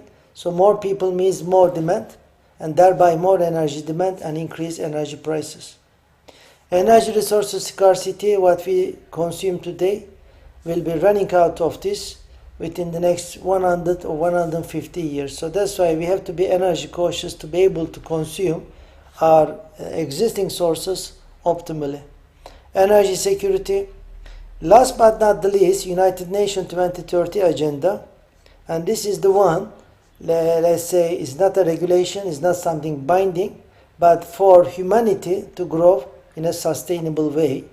And in particular, SDGs 7 and 13 are very much relevant to my speech today. SDG 7 is clean energy for all, and SDG 13 is climate action. Now, when it comes to air pollutants and the greenhouse gases, GHG, the air pollutants, let's say most commonly known one as SOx emissions and the NOx emissions, if you have a good engine design, you might be able to reduce and minimize NOx. If you have a good fuel, you also basically eliminate SOx. But when it comes to CO2 or the GHG aspect, as of today, we don't have a silver bullet technology or a game changer to get rid of the carbon content from our operations. So that's why discussion and the focus has been for a very long time, for the last 2 decades, has been on the energy efficiency side, which means that you continue to emit GHG, but in a more energy efficient way. So MARPOL Annex 6, as I already highlighted, has 2 chapters which is linked to air pollution. The chapter 3 is linked to air pollutants, nitrogen oxide, sulfur oxide and particulate matter, volatile organic compounds, shipborne incineration and reception facilities, ozone depleting substances, and so on and so forth. Chapter 4 is the one is linked to the GHG aspect, and on the left side there are indexes applicable for ship design. The one on the right side, the applicable for ship operation. So next slide I will be elaborating more on this. So what you see in this slide, and IMO measures instruments to make the ship design more energy efficient, as well as to make the ship operations more energy efficient. In this respect, there are 2 indexes, as you can see, EEDI and EEXI. These are energy efficiency indexes. The first one, EEDI, is for new ships, and EEXI for all existing ships. And the operational side, we have a plan called Ship Energy Efficiency Management Plan, which was enhanced by CII, Carbon Intensity Indicator, and also the Data Collection System, DCS. As you can see, those indicators and plans and indexes are helping for us to come up with energy efficient ship design and energy efficient ship operation. There is a third dimension called economic measures, which is based on the polluter pays principle. Discussions were very hot 2012 and 13, but later discussions suspended. But again it gained momentum, it regained momentum recently as part of the IMO midterm measures. The last item is the IMO revised GHG strategy, is the one I just mentioned previously. Paris Agreement put pressure on IMO, and IMO responded to Paris Agreement in a strategy, with a strategy called 2018 Initial GHG Strategy, which was revised July 2023 in the form of IMO revised GHG Strategy. What this strategy says is the one you see on the right side is the 2018 strategy, initial, and the 2023 is the revised one, which is almost similar, but 2023 version has more ambitious targets and then one more indicative checkpoint, which is 2040. So you can see all these numbers in this slide, but what I only can say, the main difference between 2018 2023, and we have to reach net zero by or around close to 2050, according to latest GHG strategy. Previously it was by the end of the century, and also tank to wake life cycle consideration was replaced by well to wake life cycle consideration. But also 2023 is referring to whatever we come up in terms of new regulation and impact of those regulations on states, in particular small island developing states as well as least developed countries. And this strategy will be revised by 2027. Do we have solutions? We have a lot of solutions. The things you can do both on the design side, the things you can do on the operation side, the things you can do on the ship side, on the fleet side, and also the port side.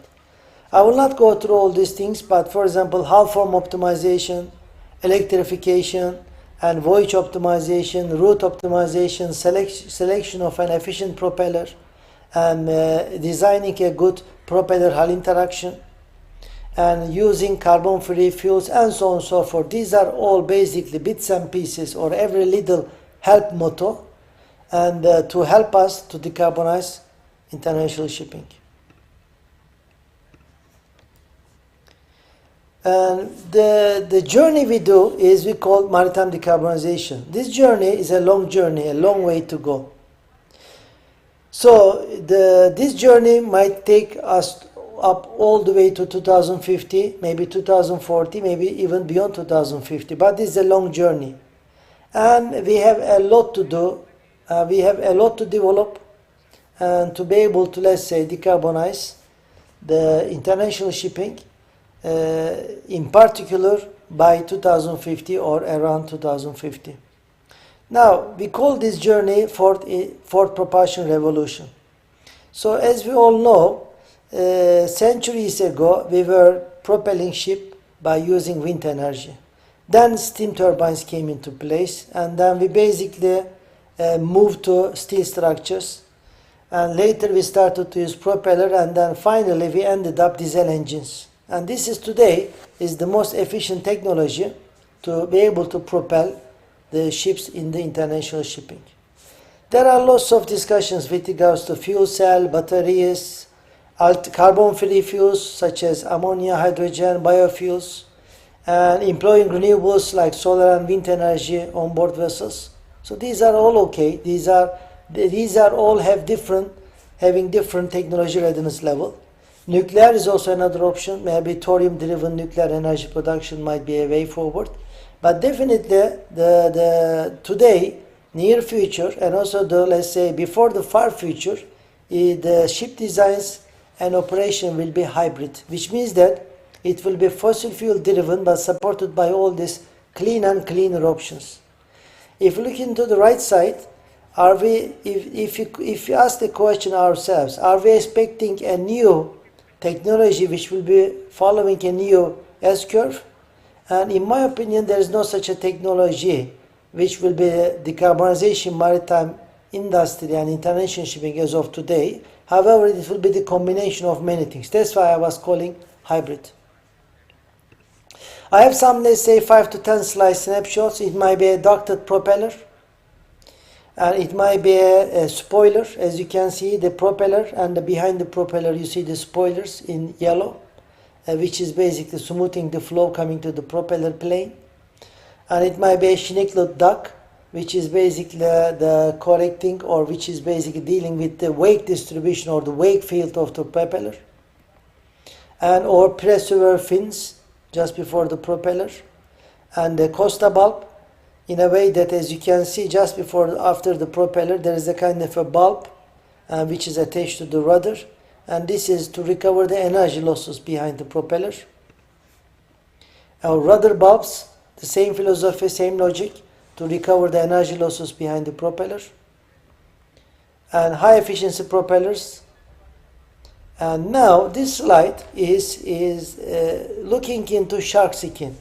Scientists investigated shark skin under the microscope, and they realized that a shark skin under the microscope has different patterns with regards to different region of the shark, as you can see in this slide.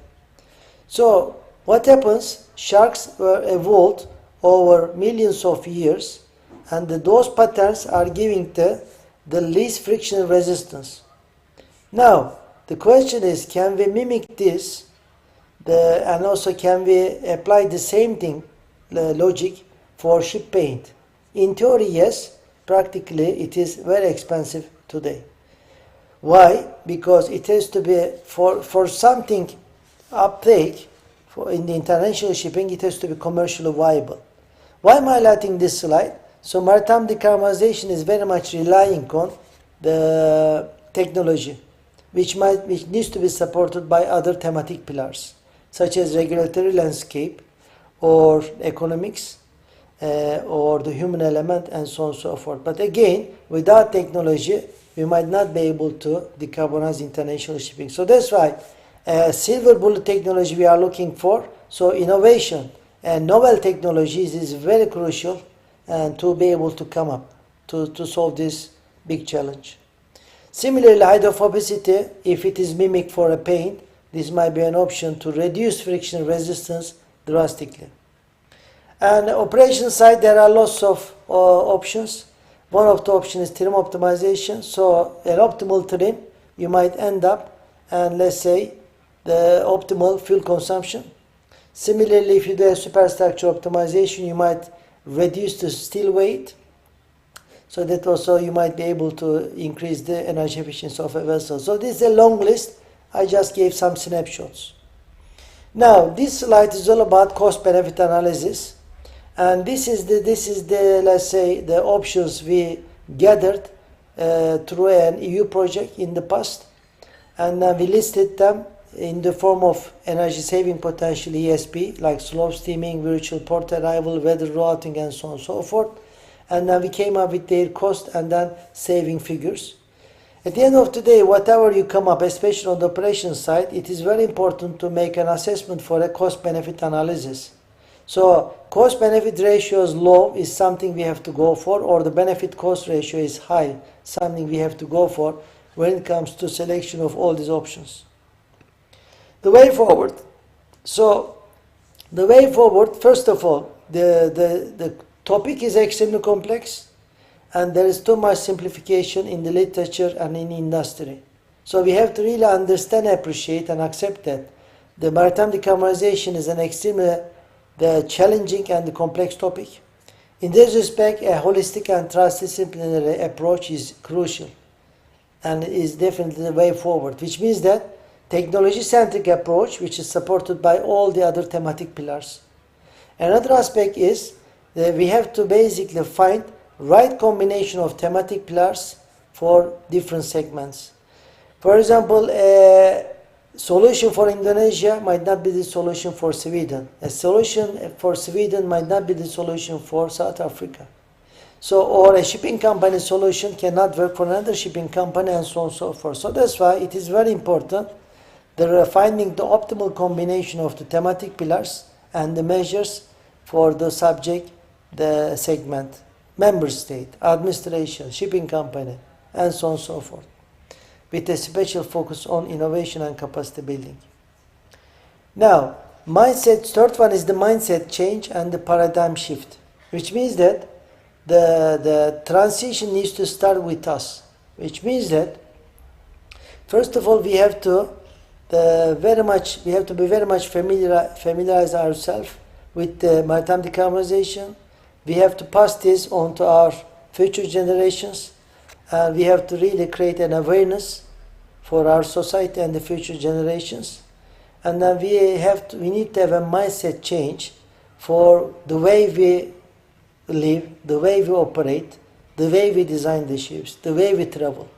For example, we shouldn't be going for a holiday because if there is a cheap flight ticket. So basically, these are the things we can do, and before we criticize the others, before we criticize international organizations, before we criticize shipping companies and so on and so forth, because it has to start with us first.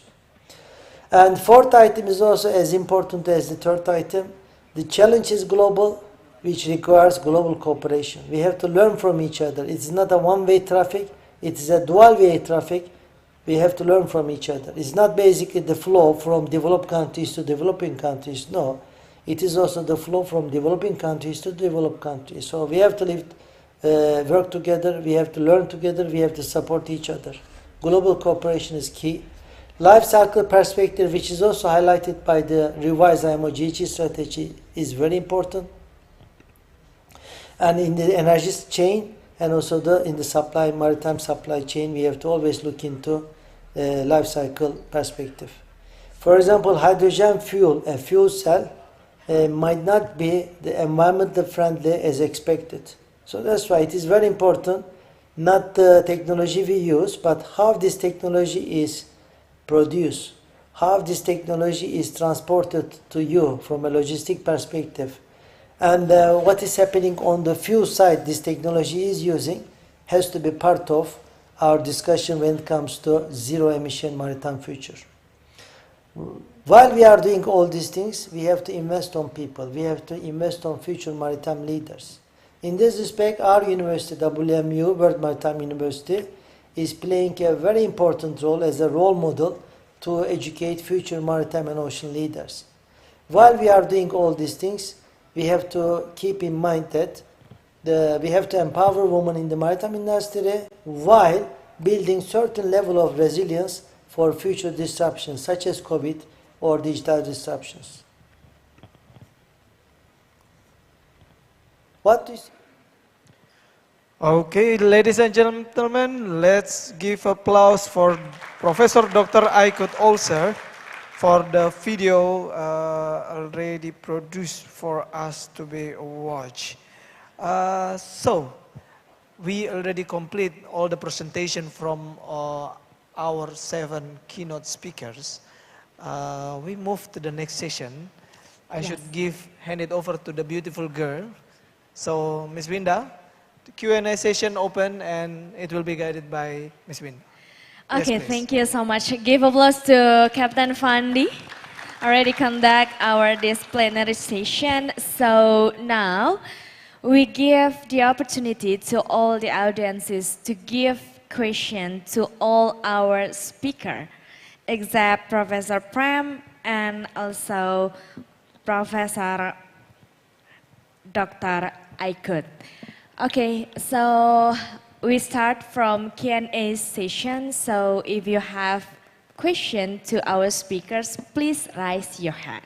So maybe Okay, we should 1, set the rule. 2, and 3. Just So maybe 3. we set the rule.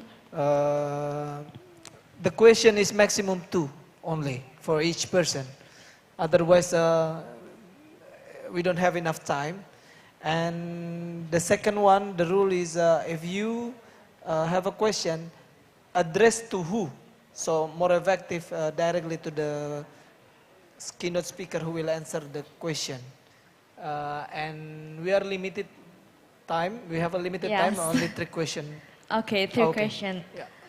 Okay, the first person from the left side. Okay, ladies first. Okay. I will jump. Ladies. Oh, okay. Thank you so much. So please introduce yourself firstly. Me or you? Which one? Which one? Okay, yeah, just Okay. Okay, please introduce your name. Give applause for the first Thank you. participant who asked question. Okay, thank you so much for this grateful chance. My name is Nurul Hatifa, one of the lecturer at PIP Makassar. And my questions goes to Prof. Made. Prof. Made. Yes. Okay, yes, please. Prof. Made. Excuse me, Prof. As I can conclude, ICE is the system to know about all information of the vessel. Please correct me if I'm wrong. This topic actually attracted my attention, Prof. Why? Because right now in Indonesia, there is hot news about barcode in filling fuel for cars. So, barcode in filling fuel for cars using barcode. Yes. So, I'm so sorry if it is a random question. My question's like this. Is it possible for vessels ICE to use barcode to book fuel before the vessels arrive in port destination? Because according to my conceptual understanding, it can minimize dwelling time as Prof. Prem's topic today. Please, Prof, I need your comment. Thank you. Okay, so we just, you want to collect all the question or directly answer by Professor Made? I think we should collect all the questions okay. first. So this is the first participant and the second participant who wants to ask. We keep at the moment, Okay. Professor? Yes, Mr. Cadet. Introduce your name and the question addressed to who. Excuse me, my name is Rigel Clifford Dolog and I'm cadet at Merchant Marine Polytechnic of Makassar. So my question is for Professor Dr. Paul Woolley. My question is, number one, in what ways could the OMedia approach to improve Indonesia coastal management and maritime safety practice, considering its complex and geography? And also the second, what are the key of the principles of the OMedia approach in maritime navigation, and how can they be adapted in Indonesia? Thank you. Okay, thank you. What is your name? Sorry? Mr. Regal. Okay. Do you got the question, Prof. Paul? Do you want to repeat the question? Okay, we can repeat the question, maybe. And the main point of the question. I will clarify. Maybe we next to the third question. Okay. The third question. Yes. This is some confusing. Want to give to the girl, to the man? Me or the man? Me again? Ladies first, okay? Okay, thank you very much for this goal change. I'm Mutmain Nahashari from Polytechnic PIP Makassar. Okay, so my question goes to the online presenter. Can I? Miss Captain Fandi? So my question goes to Captain Wisnu as the Human Resources and Development on Transportation Agency. So my question is related to the augmented reality. How can augmented reality be tailored to address the unique maritime challenge faced by Indonesian, because considering our country as the archipelago country, so what about tailoring the augmented reality in our country? Thank you very much. You're welcome. So we give applause for 3 participants who already give a question. So I give it back to you, Miss, for direct to the professor who wants to answer the question. Okay, the first question goes to Professor Made. Is it possible to use barcode too, like my Pertamina maybe? Okay, please explain and answer the question. Okay, thank you, Mr. Hanifah, for the question. Yeah, this is maybe different with the bunkering on the ship when we compare on the automotive. When we can buy in the SPBU, but different with the ship. In the ship, there are some type of bunkering system. It can use FSOS, that is onshore facilities, then will to bunkering to the ship, and the second we can use ship bunkering, or we can use the other. For this bunkering, the ownership or operator will have a contract to the vendor of fuel, and this is make to agreement, and when will the bunkering will do. For example, when the ship is go through the process loading in the port, and we will to bunkering, it was contact how the much of fuel will be to bunkering on the fuel. This is very different, not for the retail, but this is user contract. This is maybe Captain Agus Salim as Pertamina to how the Pertamina to develop the system and can use the bunkering on fuel by Pertamina. Okay, maybe you can add the answer. Yeah, well, yeah, actually in our organization, in the Pertamina Subholding Upstream, this function can be activated in VTIS system. However, normally our bunker supply or fuel supply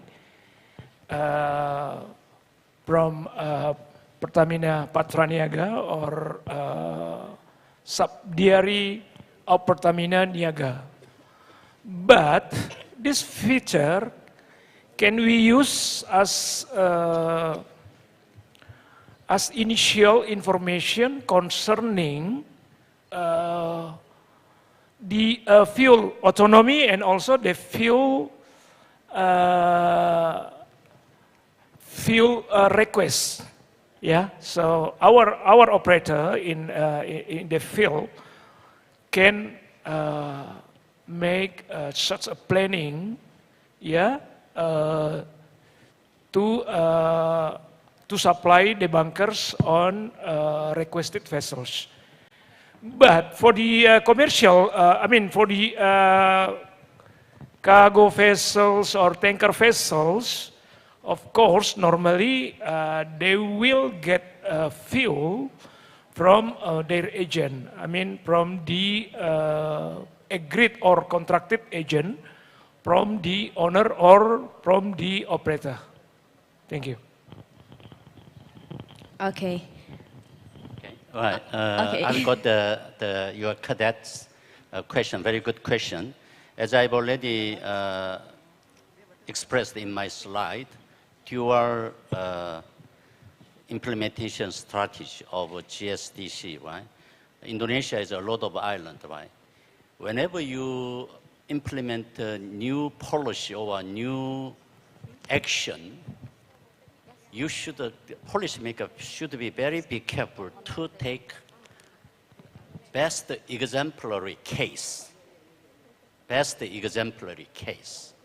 So in that case, now I have already addressed the two slides. One is Indonesia is a logistic network in container hub concept from Sorong, Link, Makassar, and right.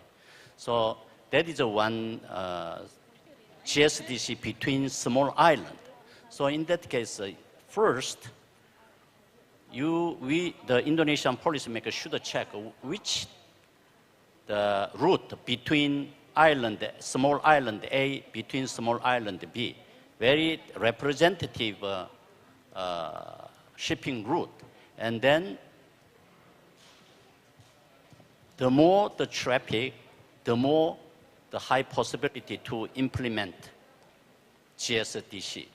Also, we should think about the distance. Short distance is better in implementing electric ship or LNG. Also, as I mentioned earlier, now South Korean government is going to establish LNG power plant in Indonesia.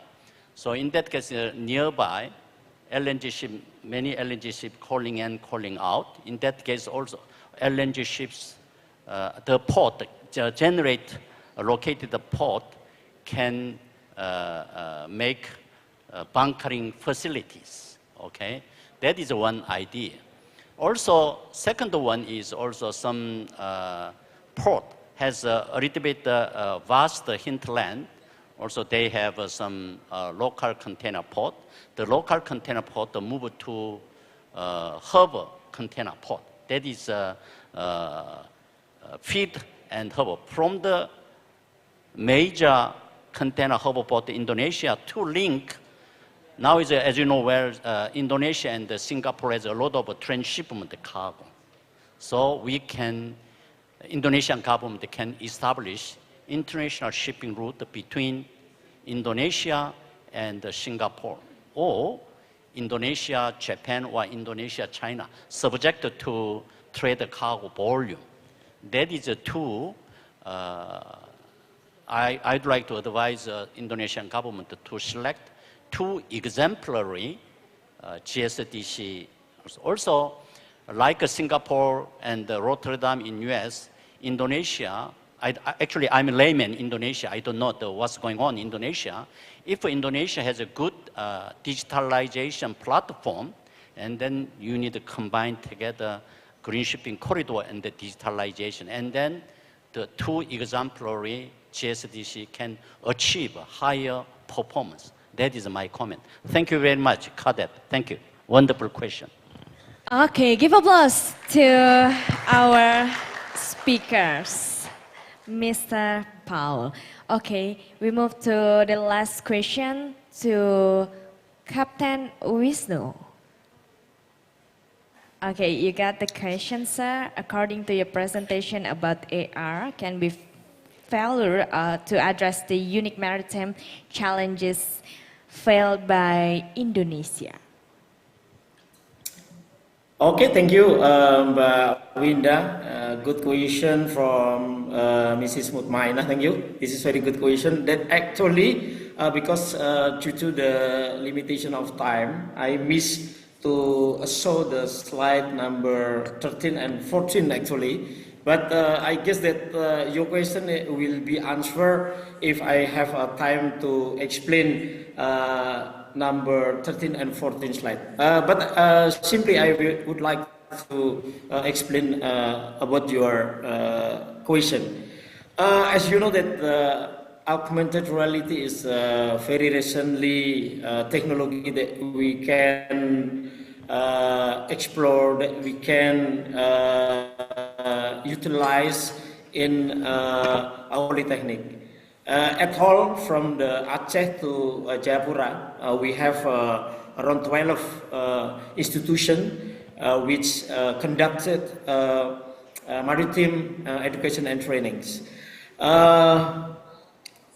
But for the implementation of augmented reality, we have actually the gaps. Where the gap actually, if we can overcome and we can solve this kind of problem, we can make sure that the using of augmented reality will be better in the future. First is we have the limited research of ER.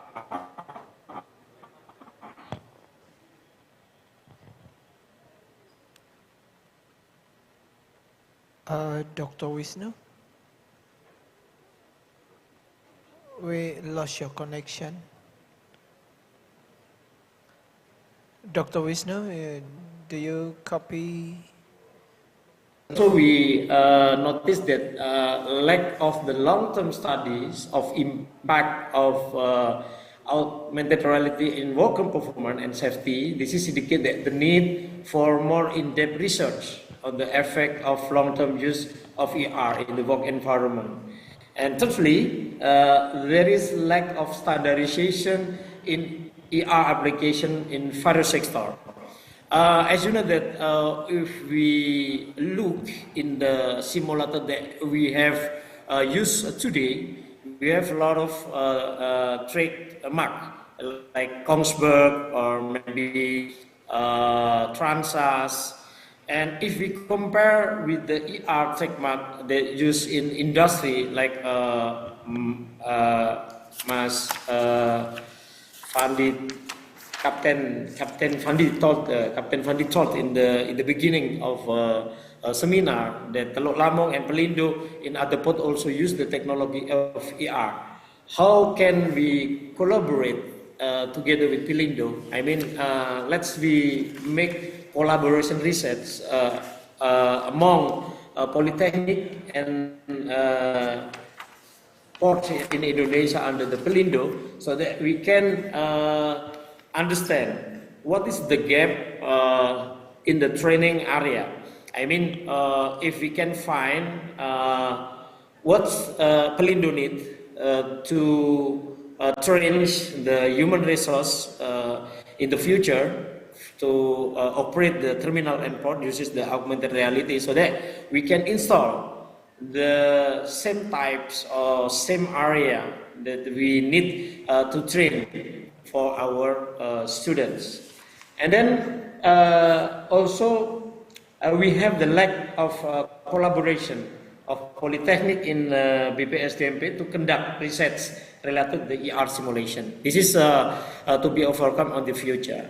So also I have suggest so that we can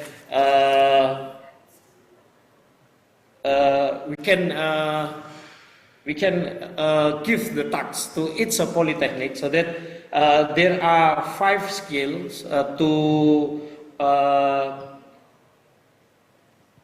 develop the green shipping and sustainable energy efficiency, or we can call green skill. The first is operational skills. Seafarers must be able to operate hybrid and zero emission engine and understand digital and manual system to manage efficient ships operation. And then also digital skills that include mastery information technology and operation of devices with digital control, as well as cybersecurity, and also how to develop the green skills. So this is my answer to address how Indonesia with the big archipelago country, and we have several polytechnics, so that we can together make collaboration with the port operator such as Pelindo to address these issues. Thank you very much. Thank you, Captain Wisnu. Okay, give applause to Captain Wisnu. Thank you so much for the answer. Okay, because we have a limit time for today, so back to the moderator, Captain Fandi, to lead the closing statement maybe from the all speakers. Thank you, Ms. Winda. So we really apologize due to the limited time. We just limit the question only 3 participants. And now we move to the closing statement session. Before we go to the participant the keynote speaker from virtual, we ask the closing statement from each keynote speaker who already attend offline. Maybe we start from Captain Agus Salim. Closing statement is until 2 minutes. Captain, time is yours. Okay, thank you, Captain Fandi. Okay. Ships fuel efficiency is critical considerations for ships owners, operators, and charterers. So it impacts operating costs, of course, from the cost operations, environmental performance, and regulatory compliance. So as the industry continues to face pressure to reduce emission and improve sustainability, improving fuel efficiency will become more important. Thank you. Give applause to the closing statement of Captain Agus Salim. And the second one is a closing statement for Professor Dr. ICMaD. Time is yours, Professor. Okay, thank you. The first, thank you for inviting me as invited speaker in this conference. In this theme is very critical in these issues on environmental issues. To improve of ship operation, we have two ways. The first is how to design is a very well design of the ship, then can to reduce using of fuel. Point when we use to ship the earth. Thank you. Give applause to Professor Dr. Engineer ICMaD Ariana. So from Captain Agus Salim, reducing fuel and sustainability, and also from Professor Dr. Made Ariana, operating vessel effectively, it will reduce the carbon. And we move to the Professor Paul for your closing statement, Prof. I'm going to make a last comment from the PIP Makassar viewpoint. PIP Makassar is a cadet training education center. What's the in it for our cadet? I mean, resilience, decarbonization, digitalization. How can we, this is an international trend at the maritime transport. Okay, thank you, Captain Fendi. I'm going to give my last statement. Augmented reality technology can provide significant benefit in the transportation, logistic, and education sector, especially in improving operational efficiency, safety, accuracy, as well as the environment. In addition, the critical skills required of seafarers are also increasingly focused on sustainability, digitalization, and automation, all of which can be supported by ER application. Thank you. Thank you very much, Dr. Captain Wisnu Handoko. So at the moment, Dr. Captain Antonio and also Prof. Prem Chandri already left the Zoom meeting of AIS and CI monitoring, and also from Captain Agus Salim about fuel control management, and we hear also from Dr. Ikuti also regarding the IMO policy regarding reducing the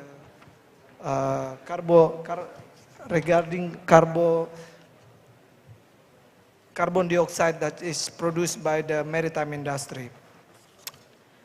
So, ladies and gentlemen, what we can conclude from this forum, from today's discussion, it's clear that advancing green shipping requires a multifaceted approach toward a sustainable and energy-efficient maritime industry. Together, we can navigate these challenges and drive meaningfully change. As we conclude today's session, I want to extend a heartfelt thank you to all our speakers, panelists, and participants for contributing to such an engaging discussion for today. We close the discussion today, we close the forum today. Enjoy the rest of the conference, and thank you once again for being part of ICMaD 2024. Salam pro prestasi dan Assalamualaikum warahmatullahi wabarakatuh. Waalaikumsalam warahmatullahi wabarakatuh. Let's give us 10 applause for our keynote speakers. Thank you so much, Captain Fandi, and all our invited speakers, to Professor Dr. Insinyur ICMaD Ariana, STMT, as Professor of the Department of Marine Engineering, 10 November Institute of Technology, ITS, Surabaya. Thank you so much for coming. Give applause to Professor Made Ariana. And also to our speakers, Captain Agus Salim, SM, Master Marine and Aviation Subholding Upstream Pertamina, expert, and also Chairman of Bumi Seram Alumni Corps. Okay, and last but not least to our great moderator today, Captain Fandi. Give a buzz to our moderator. And after this, please group photo. Okay, to all speakers, moderator, and also director of PIP Makassar, please take a photo. Nusantara Dance describe how beautiful Indonesia with diversity ethnicities. Nusantara Dance show the dance from 5 islands in Indonesia, from Sumatra, Java, Sulawesi, Bali, and Papua. Ladies and gentlemen, please welcome Nusantara Dance performance by cadets PIP Makassar.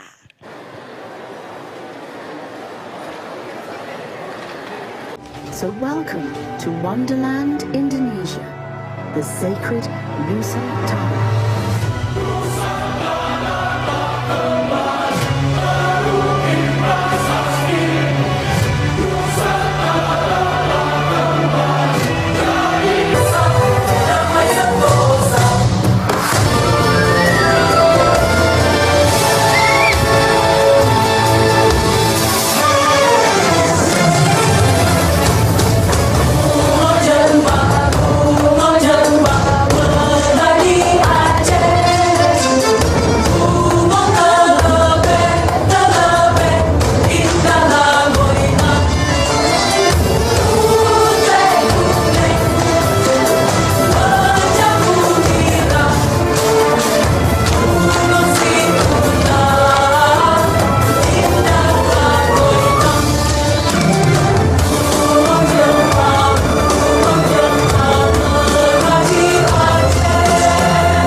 Yo